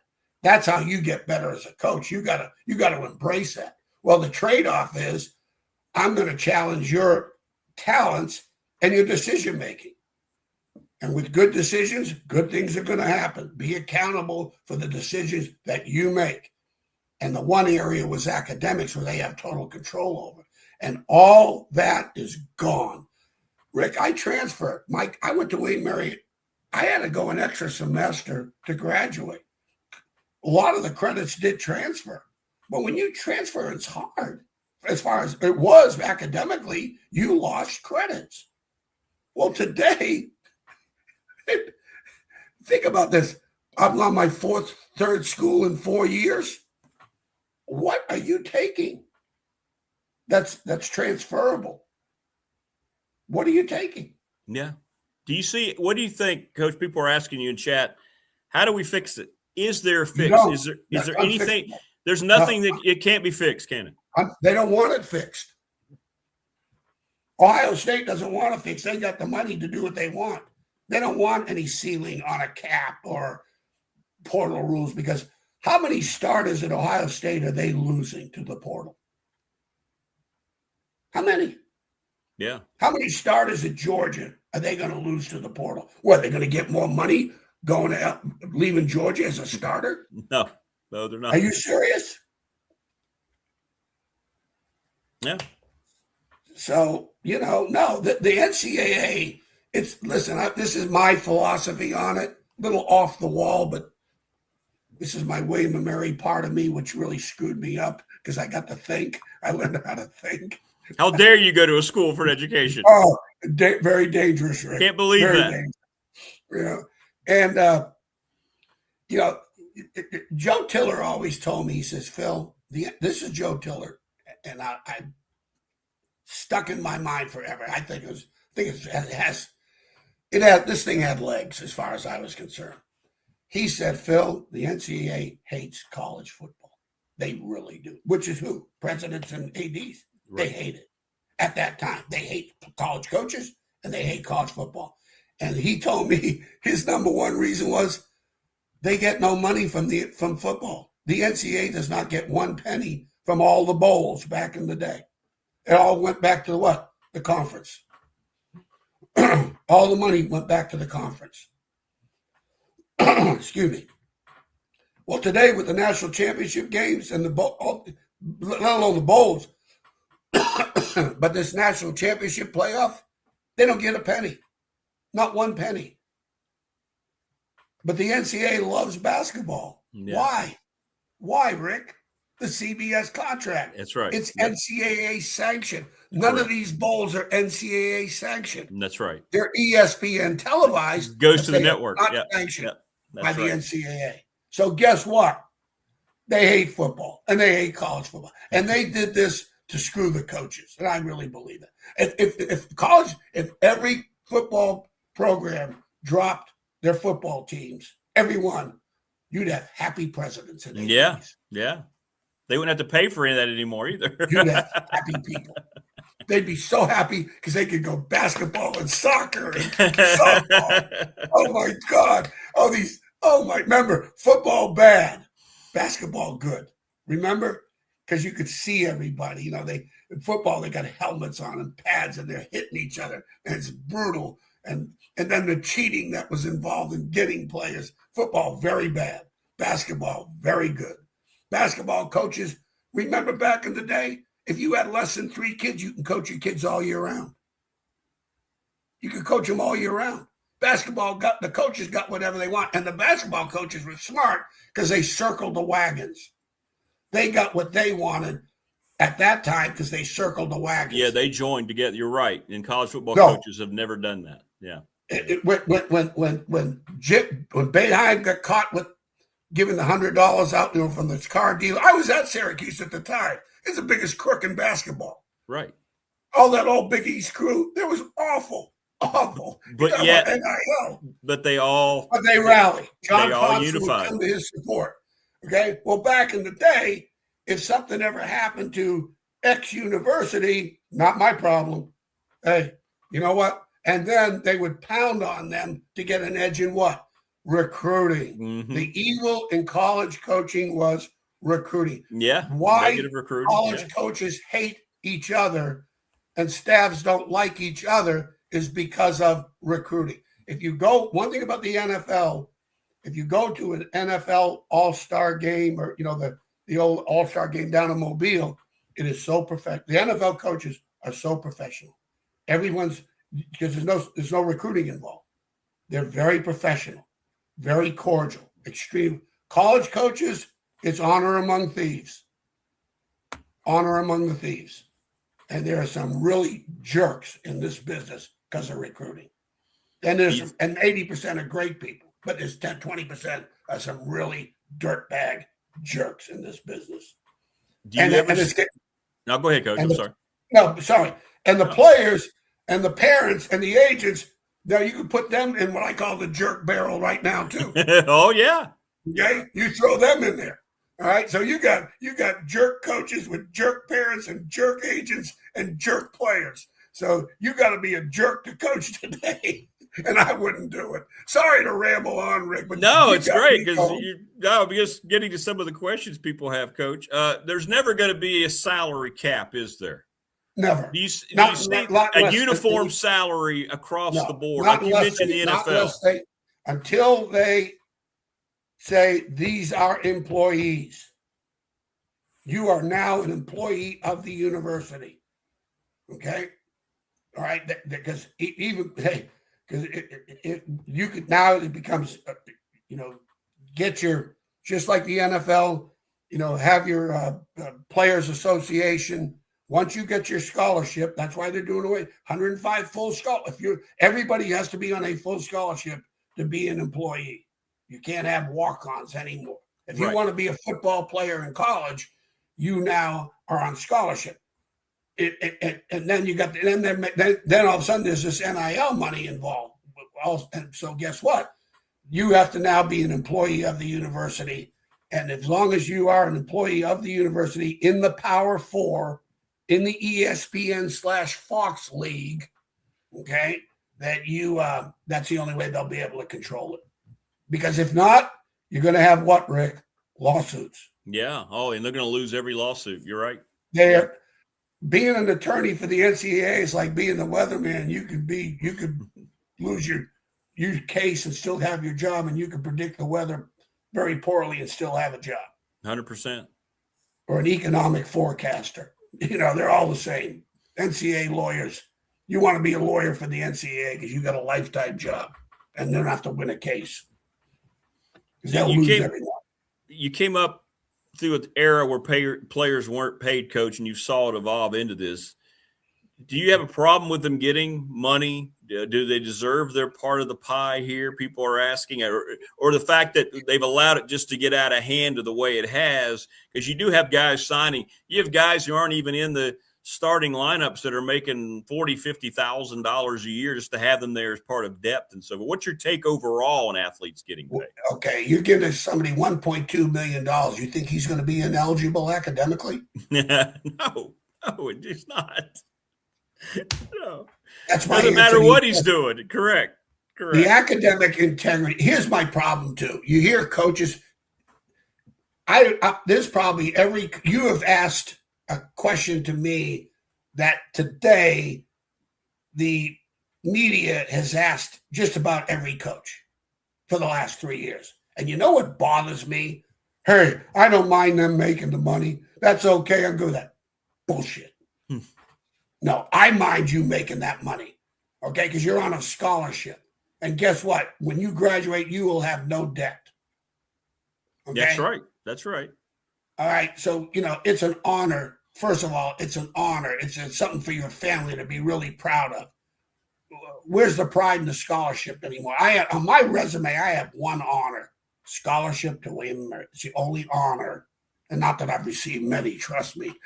But it's the only thing on my resume that says honors received, scholarship to William & Mary. Can we ever get that back? We won't ever get that back. No. That genie's so far out of the bottle, it's on the moon, and you got to get to the moon to get it back, and they ain't going. They ain't gone to the moon since when? When's the last time we've gone to the moon, Rick? Yeah. Well, that's true. It's been a long time. Ain't happening. It's disappointing. And that's where it comes down to the integrity part, right? You go, hey, well, you're right. It was an honor. You got a scholarship, man. You're going to school for free. You got your books, you got tuition, all these things. And yet now that's never considered one time within. You know what's sad, Rick? Here's what's sad. And again, I'm out of this, so I don't know. But here's what I do. Here's what I experienced. I have a William & Mary, really beautiful little box that I keep my letters that I receive from parents and coaches. And they weren't, because everything I did in coaching, and this is a little about me, but I'm just to, kind of parallel what you're talking about in terms of what it was like in the day, what's gone forever, is whatever I wanted to get across of accountability on the football field, I did it academically. Because the better the students, the better the football player. And I'm not talking about the letter grade. I'm talking about the competitive student in the classroom. The effort, yeah. The accountability, the discipline, going to class, do Coach Holtz, as he called the do-right rule. You do right. Do the right things. That was his number one rule when I played for him. And then, and if you didn't, you had consequences. So football, if your football player was unhappy, bitching and pissing and moaning, he's going to have a lot of people listening to him.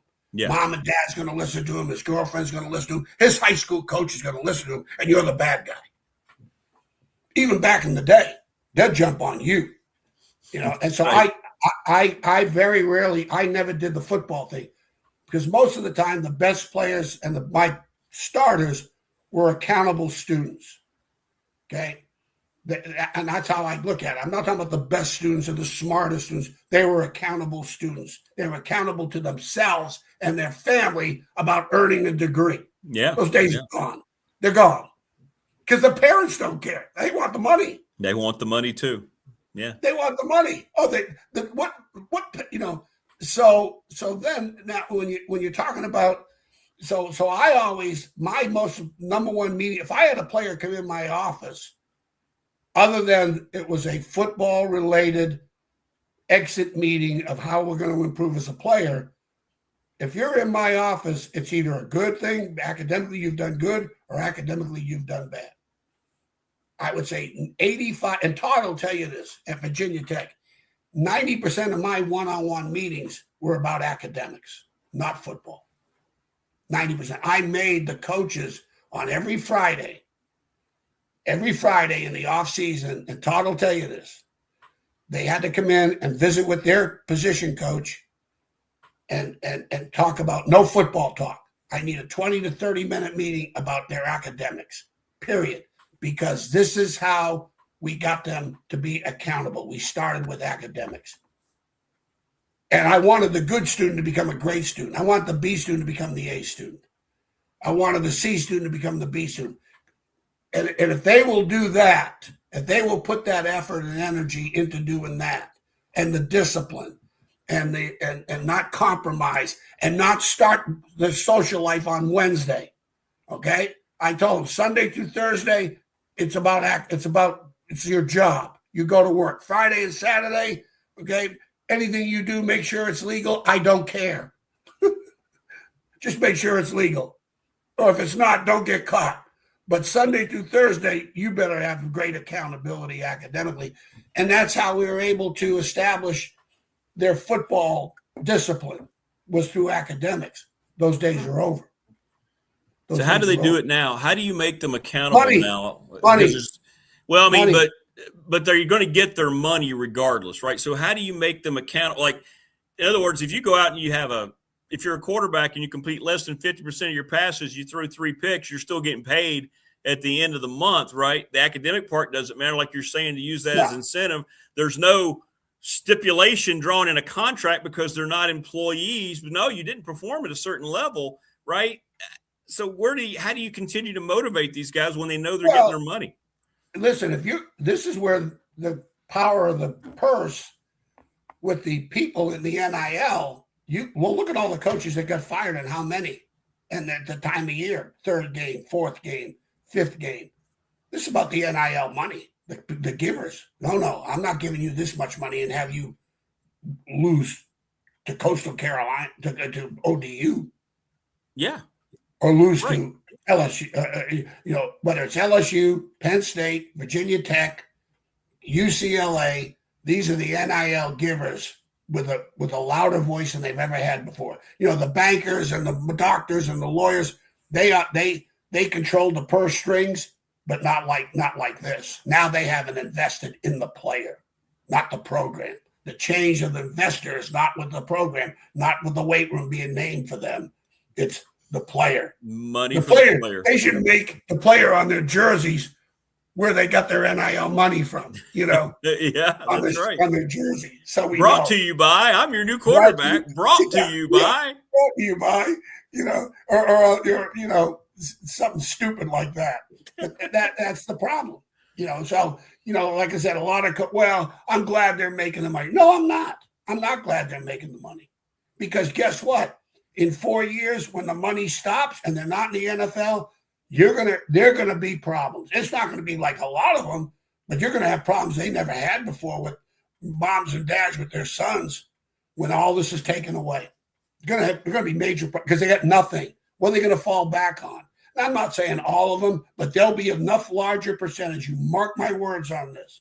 Mark my words. You look at the NFL issues with some guys that once it's over, they got bad issues. Yeah, that's right. They got family problems. Their lives fall apart. Their lives fall flat. We're talking about suicidal tendencies. I know. And it's gonna happen, Rick. It's gonna happen. And this is what I really believe that. When that stuff's taken away from them and their dreams are shattered because they've been allowed to leave, they've been allowed to compromise, and when it got tough, they were allowed to leave. There are some great examples of the portal and the quarterback play. You always hear about the Mendozas, or like I said, or the kid that started out an incarnate word, goes to Washington State, goes to Miami, then wins the Heisman. They're great stories. What's that percentage, Rick, of that story? What, 2% of the portal players? that are going to be able to, have a movie made about him. Okay? Mendoza, there'll be a movie about him if he wins a national championship. Like there's already a Hulu movie about the Ward kid from Miami. Okay? That's 2%. What about the other 98%? That just that falls flat on its face. And they're able to keep moving from school to school to school to find a happy place. What are they going to do? Move from job to job to job? Yeah, that's right. A habit. That Bible verse in 1 Timothy means more now than ever before, right? The love of money is the root of all evil. This is what we're seeing throughout college sports, especially college football. What it is. It's going to tear it all apart.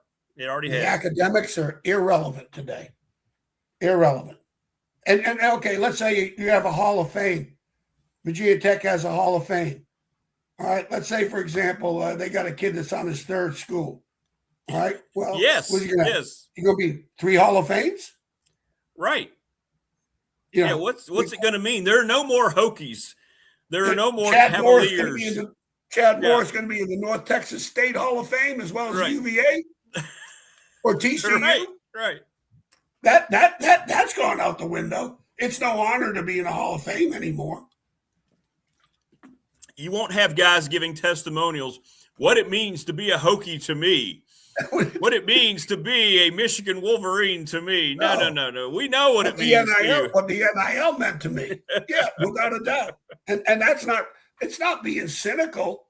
This is facts. It's just facts. A lot of times people equate, our conversation we're having right now, it can be equated as cynicism. Oh, no. you're just cynical. No. We got our eyes open. I know this. The thing I'm proud of, like I told you about this box I have, the letters that I got from parents and players about what the influence that I was able to have on them because of the academic and the improvement. You talk to Billy Myers, he'll tell you what a stickler I was in coaching on their academic accountability. He'll tell you. And they don't have that conversation anymore. There's not an assistant coach who's going to have an academic conversation anymore. And if I was back in coaching, don't you talk to me about that kid graduating. We're in the NFL as far as I'm concerned. We're not having academic meetings. I don't care if you go to class. Okay? I would be very cynical if I was coaching today about the academics. Oh no, this is business. You're getting $1.2 million. My job is to make sure you earn that $1.2 million. That's right. They'll call us cynical, my conversation with the player would be, you better listen to me because I'm going to put money in your pocket. That's right. They call us cynical, but we care about it. I tell you to do. And I was told in the NFL, if you could put money in a player's pocket by making them better, the old chicken or the egg, can't have one without the other, you will be an NFL coach forever. Yeah, that's right. And if you could sign a kid in the 5th, 6th round and make him a first rounder, the GMs will love you forever. You will be coaching in the league forever. Yeah. If you could do those 2 things, you will have a lifetime job as an assistant coach in the NFL. Well, it's they'll call us cynical, but it's not. Like you're saying, we came up during a time when it was different. Everybody says, "Oh, you're just get off my lawn." No, this is seeing things for the way that it is. And it's not functional for young people. It's hard enough for people, coach, who are out professionals 30 years, 35 years in their job making big money. And you're right. Guys who are older that can't handle it, they end up losing it all because they're rich and they don't know what to do. These are kids that are 18 to 21 years old making millions of dollars. There's no way they can handle it. There's no way. Hey, I always felt like I was at least had some form of discipline. You give me $1 million. Exactly. And I'm saying that from my perspective. I couldn't handle it. I wouldn't be able to handle it. Go ahead. Throw me out of school. Don't care. I'll find another one. Nothing matters to them because they've got that financial support. They don't care about anything. They don't care about the school. They don't care how it looks. They're just out there.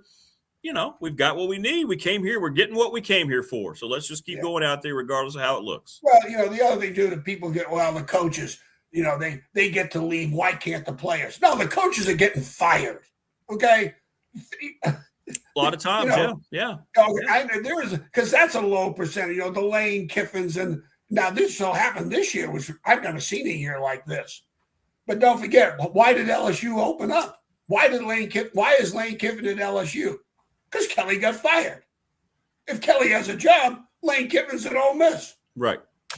He got fired. Why did Kelly get fired? Well, he's outside of his personality. Okay. He didn't win enough games, and there's too much NIL money going around in that program to not. You expect to win your third year. You win in a national championship, and if you don't, you're fired. So guess what? Now Lane Kiffin gets the LSU job, and everyone's pissed at Lane Kiffin. Don't get mad at him. LSU fired their coach to create that opportunity. Same thing at Penn State. Same thing at Penn State. Same thing at Virginia Tech. Right? And the head coaches are getting fired. Do not feel sorry for their ass. No.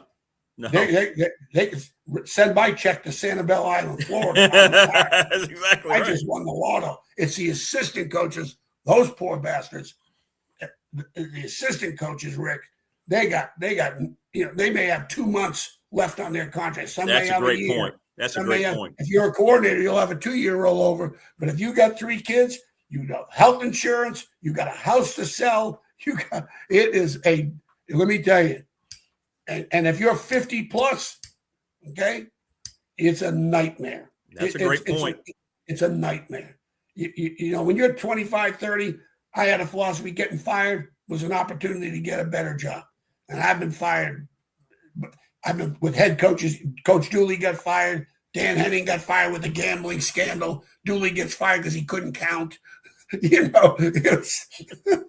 Had some minor issues with counting scholarships and little things, Rick, little things. Yeah, little things. You're right. That's a great point. I mean, that's why guys like Jimbo Fisher go around saying, "Look, I've made all my money from my buyout. I'll come to your school you don't have to sign me for much." Nobody's going to take him up on that because his reputation's shot. But I mean, he's just saying it the way it is. What you're saying, he's been living the high life, not coaching football anymore. He didn't have to. Today, you give me a 5-year contract, I hope you want to fire me in 3 years. That's right. What was the old coach from Michigan State? God, what was his name? God, he was hilarious. I'll remember his name, but he said, hold him by the ankles and shake him down and get all that money you can get. And this is 30 years ago, 40 years ago. Because it was it's a sad thing to see, because here's what's getting lost. I'm not saying with every portal player, but I would say 80% of them, which is a lot. Where is your accountability? Where is the integrity? Where is your, hey, it's not working, to work through the problems, to develop as a better player? Those days are gone. They're gone. And that's why Nick Saban, Kirby Smart, I'm listening to Kirby Smart.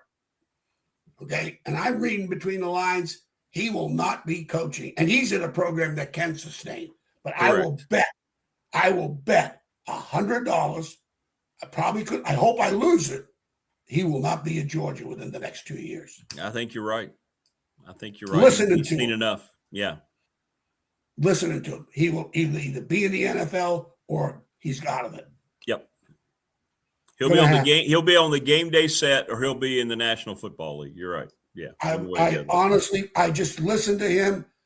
And now he's in a program that he can look down and stick his tongue out at everybody because, transfer portal, great. I'm not losing my good That's players. right. That's right.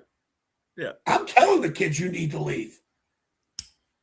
You think that kid quarterback from Miami, if he could win a national championship at Georgia, he'd be in Miami. No. Exactly. They had a better one. They had a guy they knew was better. So let's just see you, Carson. Sorry, this one's starting. I don't care how much NIL. Oh, by the way, in Miami, I can get this much NIL money. Good, bye. Don't let the door hit you in the ass. Go for it. I'm glad you got a good landing spot, but you're not going to be here anymore, right? And that's a guy. Yeah. Hey, before I get off the air, I got to throw this out to you to break the conversation, because the conversation is sad.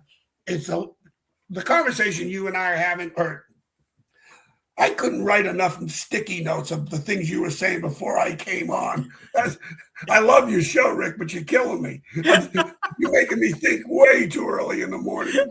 Jesus, I appreciate that, Coach. Yeah, like you were talking about the Pac-10 with Stanford and being in the ACC. You talk about prostituting yourself to have relevancy. What are we doing? They did it with Notre Dame, which was a disaster, a joke. And Notre Dame, that came back to bit him in the ass because Notre Dame don't care about the ACC. No. Okay? No. And now, they want to, let's get Cal and Stanford, the two brainiacs. Goes, I coached in the Pac-10, okay? Stanford was the biggest pain in the ass to every Pac-10 school. Exactly. Because everything flowed through Stanford. You know, Washington went on probation back in the 90s with Don James because of Stanford and Bill Walsh. Not one NCAA coach was found guilty of any NCAA infraction. But Stanford pounded this because they were going to the Rose Bowls, kicking everybody's butt. Yeah, right. In the 90s, with the national championships.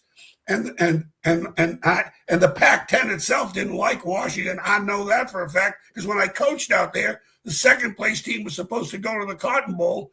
Okay, the Oregon was the third place team. We tied for first. We tied SC for first. We're supposed to go to the Cotton Bowl. They sent us to El Paso in the Sun Bowl. And nobody wants that. Hey, you're practicing. You're looking across the border in Mexico, and you're going, thank God for the USA. I mean, I'm just sitting there going, here we are. We're in the desert in El Paso. And we could have been in Dallas in the Cotton Bowl. But one thing is funny. One of your listeners talked about seeing me coaching the UVA game. I'll leave you with this. Before your day's over with, or your listeners, go YouTube 1995 Virginia Tech football. Just YouTube that. That's all you need to do. Put it in. You'll come up with a link that has the 95. It's the Bill Dooley football show of the game, followed by George Welsh's football show of the game on Sundays. It is hilarious. Here you got stoic Bill Dooley with sweep style play. And then you got George Welsh going, we're not very good. We stink. This is honest as the day is long. Bill's just reading from the script. George is just telling you exactly what he saw. We're a bad football team. It's hilarious. They'll do it too. They'll follow up. They will trust do it. me, They will do it. To watch those two TV shows, it's like Mutt and Jeff. It's so different, and both coaches are so true, and they're so truthful to themselves and their players. The players love both of them and having coached them both. But just do that; you'll get a kick out of it. All right, we'll do it. I hope we're able to solve some of the problems, Rick. I think so. Nobody really cares what you and I. Yeah. Hey, Nick Saban got out, and the NCAA could care less about him. They could care less about what he thinks and why he got out. Next coach up. They don't care. Next coach up, man. Good stuff, brother. When Tony got out of UVA basketball coach, okay, they don't care.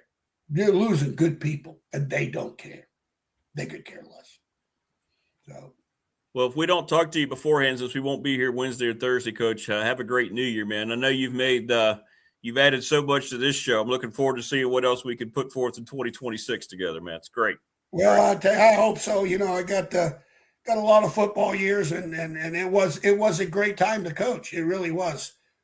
Phil Parker, who's been the D coordinator at Iowa, we're very good friends. He's been with Kirk Ferentz since 1999. He's like, 20, whatever, do the math. He's been there since 1999 at Iowa. I kept telling him, when are they going to put your statue for you? You should put it right next to Niles Kinnick. He's like a Bud Foster, been there forever. And those days are over. And let me tell you, this is Iowa. Great program, great integrity. And he is miserable with the NIL and the portal. Right. Miserable. Coaching for a great guy at a great university, but dealing with all this crap just diminishes all that. Yeah, absolutely. Absolutely. Well, all right, brother. Have a great rest of the week, Coach, and we'll talk again soon. I appreciate it, Rick. Thanks for having me. I'll shoot you a text or two. I appreciate it. Thanks, buddy. Happy New Year. Happy New Year, man. Great stuff from Coach Elmo, as always. Peeps are enjoying that thoroughly. It's great. It's great stuff. We're rolling along here on this Monday edition. Again, we won't have a show on New Year's Eve because I'll be traveling that morning. And then New Year's Day, we obviously won't have a show. So it's the same setup this week as we had last week during Christmas week. Hit us up on all of our sponsors, the Ready Set Fund. They are terrific, by the way. Give Bob Christ an email, bobchrist11@gmail.com. Professional Door Incorporated, residential commercial garage doors, Travis Williams in Dublin, 38 years in business. Best at what they do. National Bank, member FDIC, thanks to Larry Ramsey. The exclusive banking partner of the program, the attorney Ryan Pry in Radford, 701 West Main Street in Radford, Trust and Estate Planning. Charles Lee, Little River Heating and Air, 540-553-2971. Let him and his crew save you money this winter by getting your heating units either replaced or updated, and they'll work with you on the best prices for that. We're presented each and every day by Pulaski County Sports Entertainment, thanks to Jonathan Sweet and Tim Miller. They are outstanding. McClellan Chiropractic, Mark Hundley, right off of Peppers Ferry Road. Thanks, Mark, for all your support. I got to get his T-shirt to him and to Travis up in Dublin. Family Fencing Studios here in Reiner, thanks to Jason Green for all their help, and they want to help get your fencing up and ready so your yard's ready to go and out and play in once we get into warmer weather. Thanks to everybody at the Montgomery County Chamber of Commerce. Thanks to Brandon at Top Shelf Apparel, James Lawson, Lawson's Home Supply, NRV Super Bowl, thanks to them, Harvey's GM in Radford, all of their support. And if you want a T-shirt, hit me up, $20 here locally, $30 if you want them shipped, and we'll get as many to you as you need. So a lot going on here on the program. And keep it coming in the comment section. The chat's been great.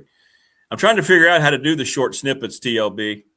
There is a way to do that, but it's kind of hard to do that when you're a one-man staff. I got to figure that out. Yeah, you're right. If I put up little clips of some of these folks, we would get our subscriber base up immensely, very quickly.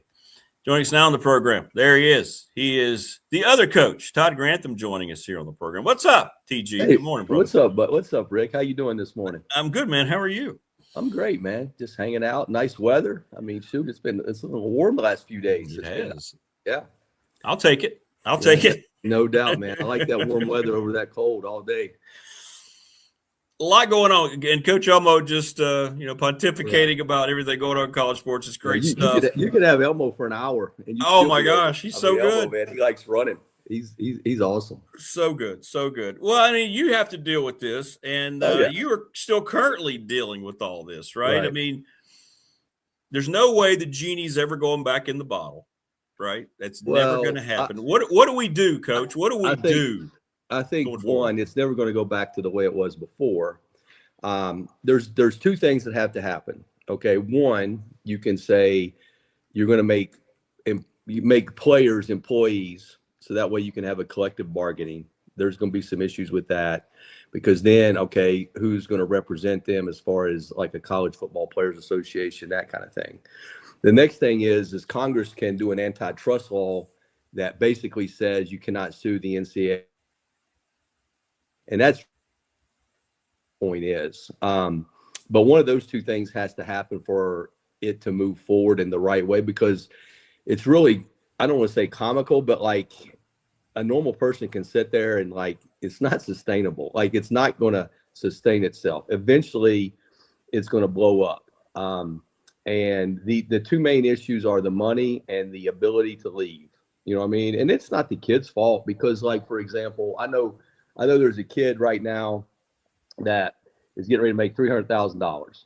Okay. Well, 21 years old, and somebody said, hey, I'm going to give you $300,000. Well, I'd have probably done the same thing.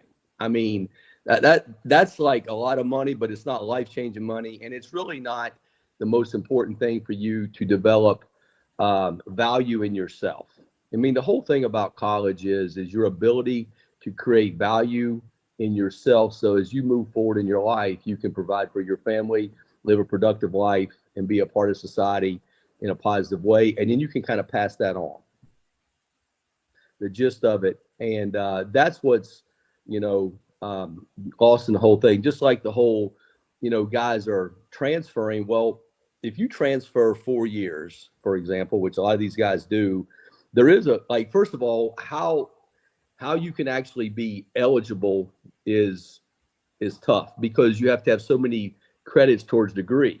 So that kind of goes by the wayside because you never see anybody anymore that's academically ineligible because of progress towards degree. Okay. But the other issue is when you transfer, you have to have 30 hours from your school that you're graduating from. You have to have 30 hours from there to get a degree. Like you can't just transfer in for one semester and, hey, I'm a graduate of Pittsburgh. You know what I mean? Like that just doesn't happen. So what happens is when you decide to transfer and you go to your last school, you have to have 30 hours from that school. So let's say you take 15 hours, that would be 1 year, you could get it done. So that's where the issue is how are you getting your degree once your eligibility runs? Just like Pavier, the guy at Vanderbilt, and look, I got no trouble. I think he's a tremendous guy, but he actually had, when he was at his previous college, he was in 15 or 16 hours, and he had to take 21 online extra hours just to get in Vanderbilt. Okay, well that means he had 36 hours his last semester. I mean, that's pretty hard. You know what I'm saying? So you have all of these, academic things that are, being done right now. But when I first got into it, it was all about progress towards degree, graduation rate, and all those things. And now it's come to basically it's, how much money can you pay me? And, and it's a one-time deal. It's a one-time contract because there's no guardrails and guys can come and then they can choose to leave. So it's really hard to build a team. Yeah. That was the big thing that Nick had is your ability to build a team, relative to year 1, year 2, that, going into, year 2 or year 3, this is my team. Well, guys can get up and leave. So it's not sustainable the way it is. And what's going to happen is you're going to end up with more, guys, you're going to end up with more Colorado, Florida State issues where all this, they're 13-0, 9-3, and then all of a sudden they're 1-11 because, you like, for example, the portal is going to open up January 2nd.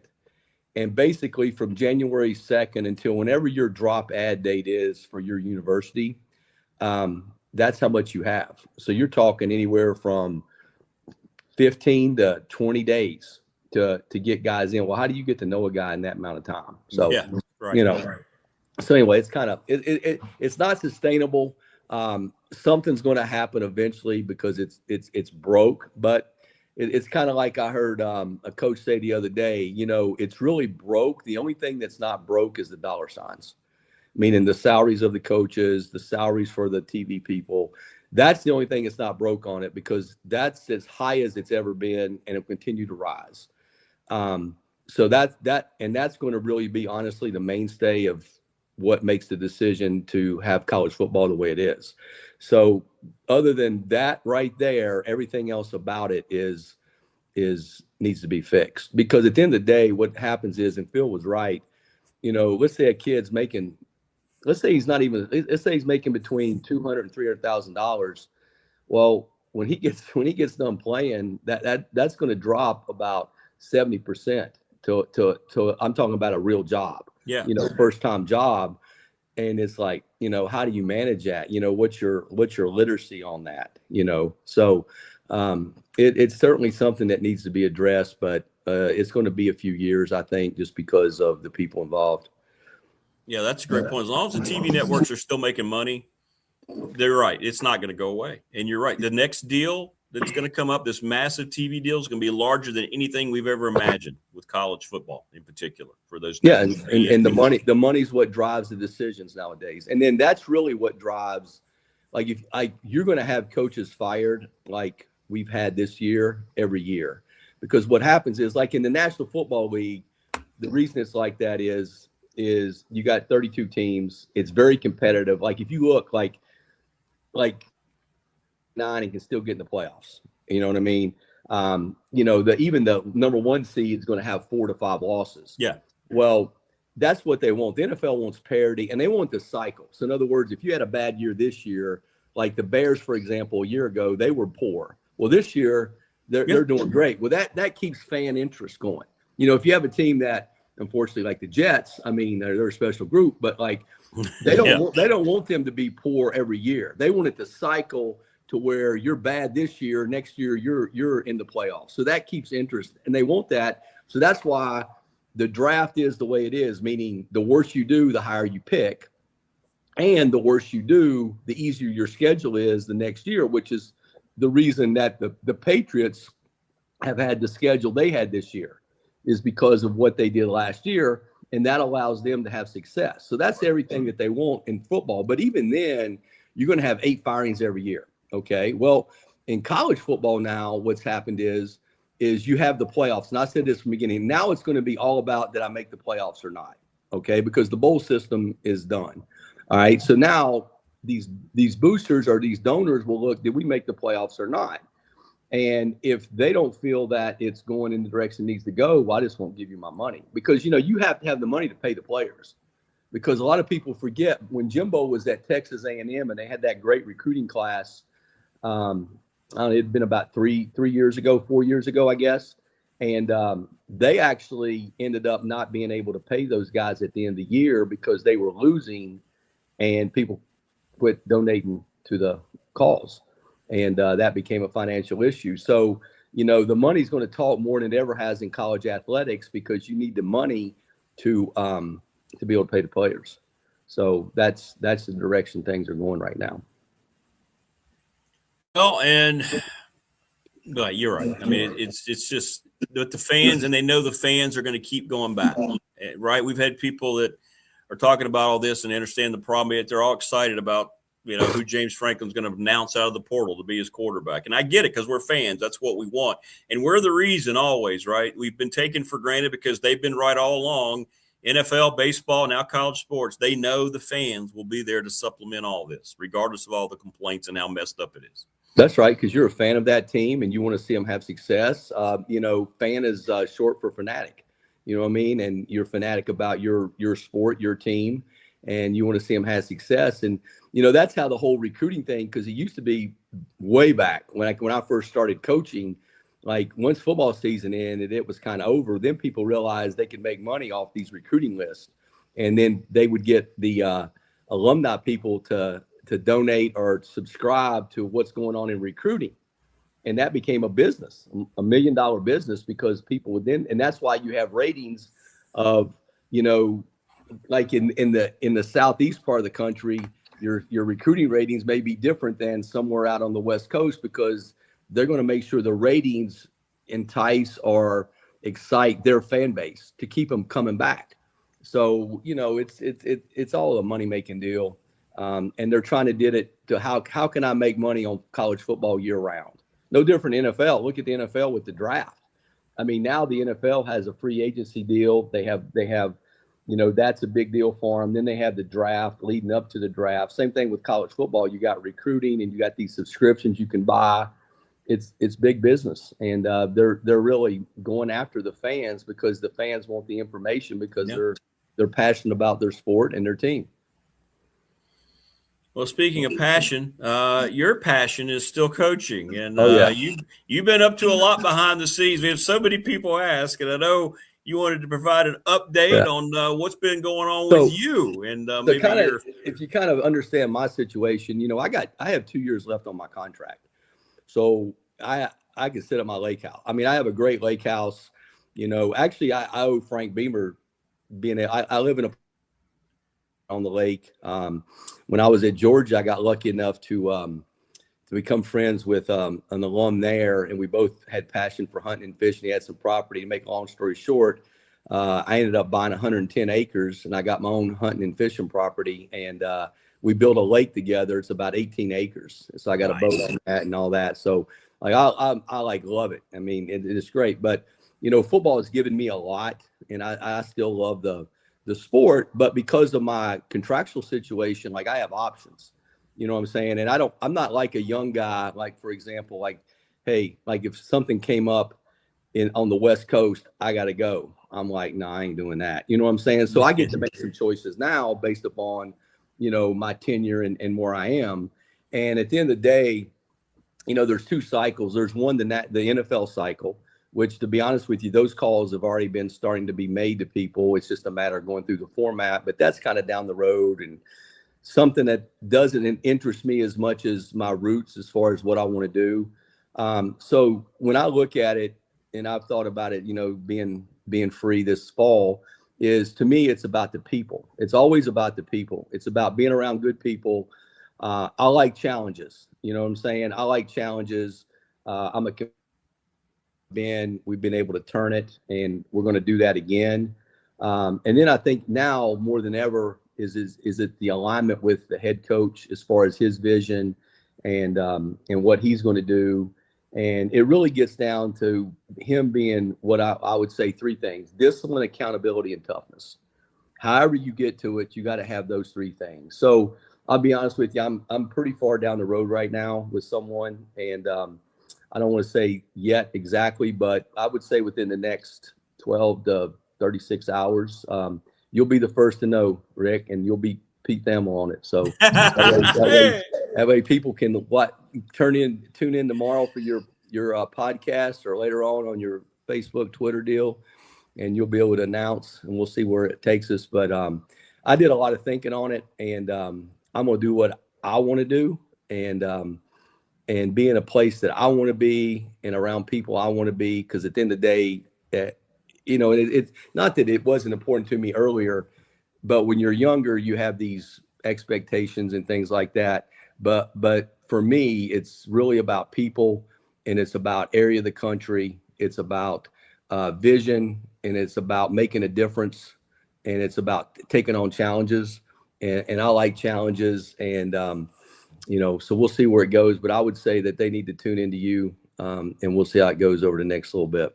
Well, congratulations, bro. That's great news. It's great news. And I know it's one of those deals where people have asked, and I've wanted to ask you, I'm like, nah, I don't want to get, and I know he's got his thing going on. I'm not going to sit there and bug him about it. I know he's got stuff going on. So that's great news. And I can't wait to get the word out. And the thing about it was, people are like, didn't he say he was going to make a stipulation just to be on your show? You were serious about that. That's part of the holdup. I got to get that stipulation in there. That's part of the holdup right now.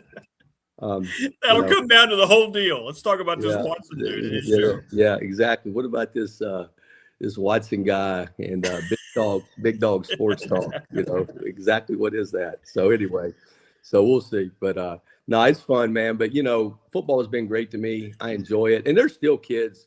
There's still kids out there. It's just that they're misguided a little bit. You got to try to educate them as best you can and try to make a difference that way. Just like, for example, I heard Phil talking about the classes aren't important anymore. Well, they changed the rule. Like it used to be when I was in school, and even when I coached up until last year, that if you went to summer school, because a lot of guys have to go to summer school, one, to take courses towards graduation, but also to get paid so they can survive because they can work out. So like if you went to summer school, you had to take classes. So you only took whatever it was, 6 hours, something like that. Well, they passed the rule last year that you didn't have to take classes to be in summer school.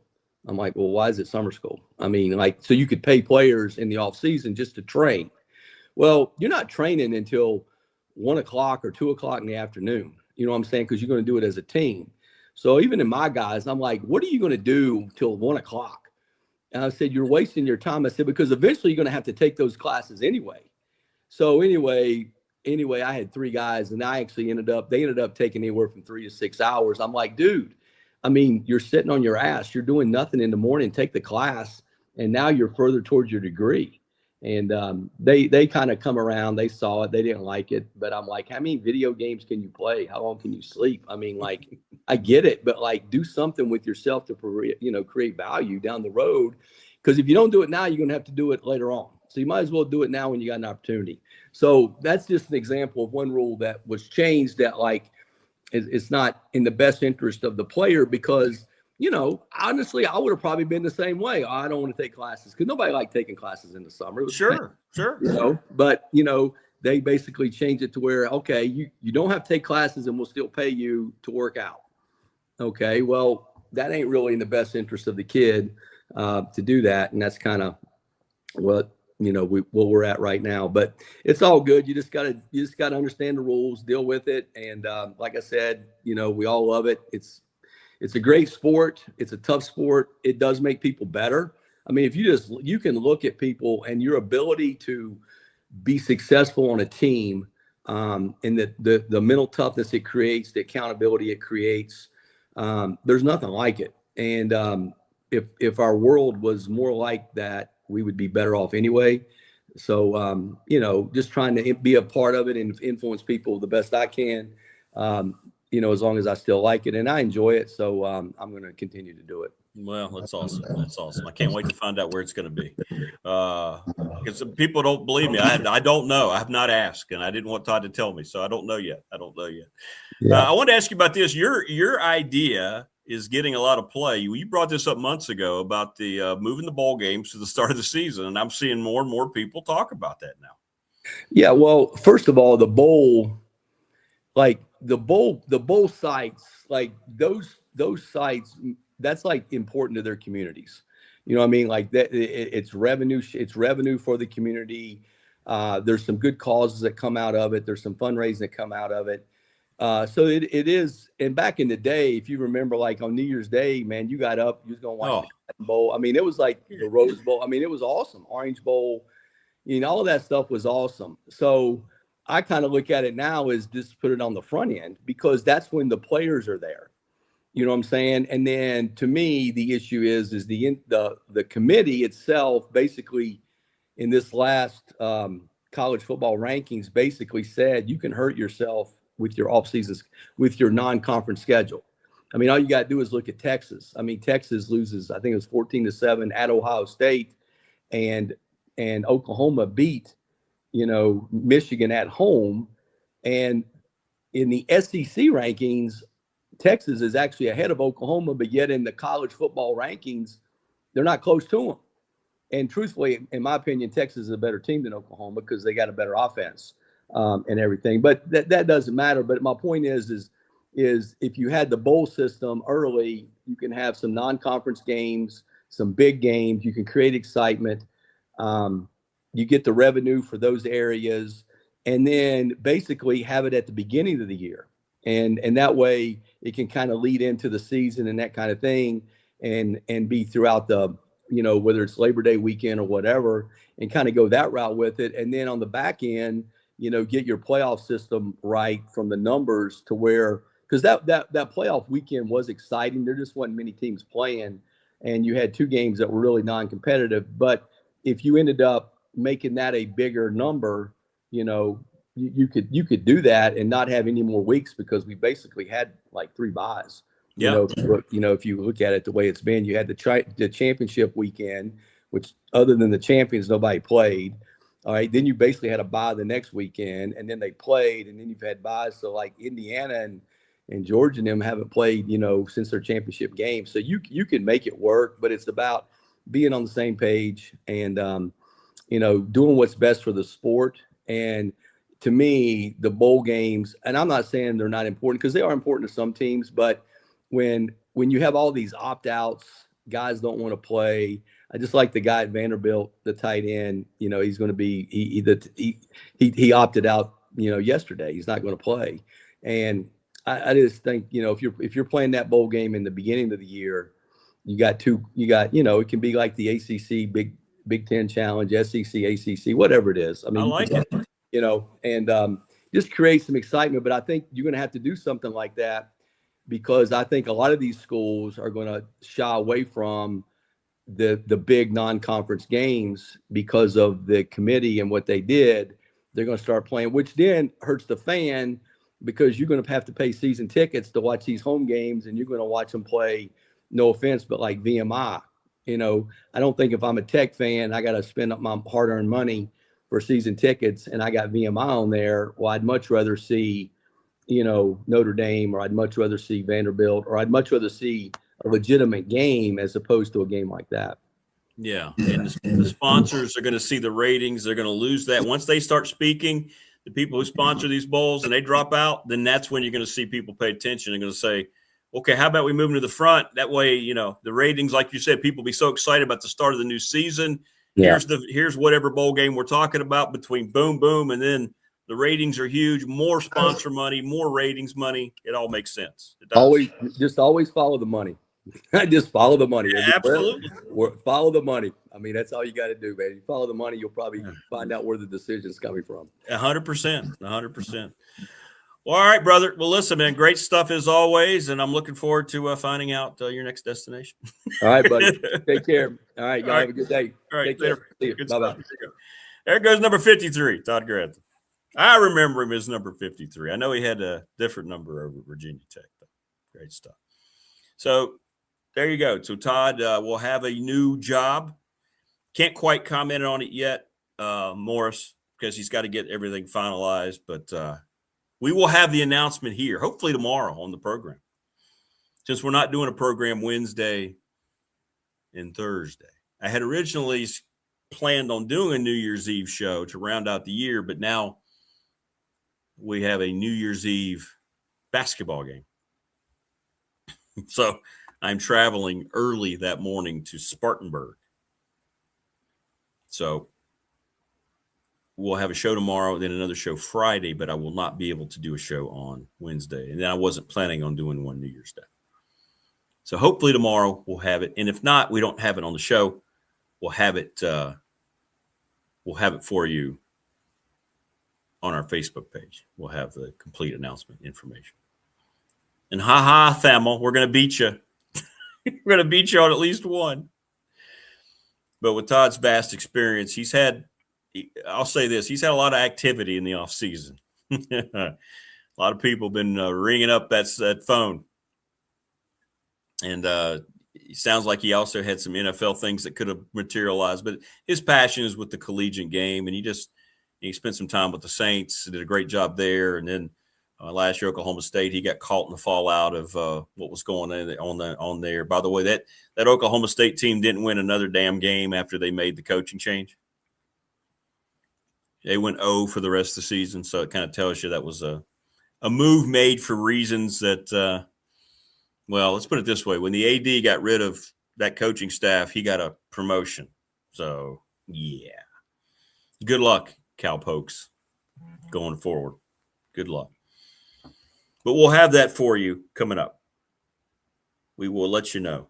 As soon as Todd lets me know and it's okay to bring up, we will. I won't do it before and all these things. Morris says Wednesday, New Year's Eve block party. Come on down. I'll be healed and sound as a pound, getting to know my new neighbors. It'd be great to spend New Year's Eve with you in the Palm Coast. I'll be in Spartanburg. I'll be a little closer to you for the conference opener for Radford Hoops. Great stuff today, man. Thanks to Coach Elmo and Coach Grantham. That's good stuff. You don't get that, folks. I hope everybody appreciates the insight. You got a guy like Coach Elmo who did it for 50 years. Who can tell you all the insights. You got a guy like Coach Grantham who's done it for 30 plus years in both the NFL, highest level of college football, Alabama, Georgia, you name it. And now he's getting back into the game. You're getting insight from people who know what's going on. This isn't just somebody talking and bringing up things that they don't know about. It's great to hear that. It kind of puts you inside. So I really appreciate all those folks being part of the show. And it's what's made this whole transfer over to YouTube as successful as it has been. Please continue to support the show by sponsoring it. Sure, sponsors, join. We've helped everybody here that's been on the show so far. Everybody's told me that they're getting reaction, and that's what it's all about. But subscribe, like, and share the channel as well. Yeah, it's close, Morris. It's close, just not quite. But Palmetto, yeah, we do have palm trees in the Palmetto State. Matter of fact, they're on the Spartanburg campus. They've got palm trees. So we can pretend that we're down there with you at the Palm Coast. Great stuff here in the money. Thanks, everybody. Appreciate you so much. Thanks for all the great comments. Remember, there's no wrong answers ever in your comments as long as you're not being intentionally hateful, because it's your opinion and your opinion matters. And don't think that it doesn't. You always have an outlet here. Whether we agree or disagree, I don't give a damn. You always will be heard, whether it's through our McClellan Chiropractic chat or whether it's on the Professional Door Incorporated text line. I appreciate everything. All your input means a lot. And we might debate, we might not agree, and we might not see eye to eye, but that's great. See how we continue to talk and nobody takes it personally. You know, the way life's supposed to be, as opposed to so many times now where you immediately get angry and just want to support the immediate demise of someone who disagrees with you. I don't know how we've gotten there, but boy, it's just too commonplace. But everybody take care. We'll see you tomorrow on the Tuesday edition. Thanks, everybody, for watching. Enjoy the rest of your Monday. See you later. Be good.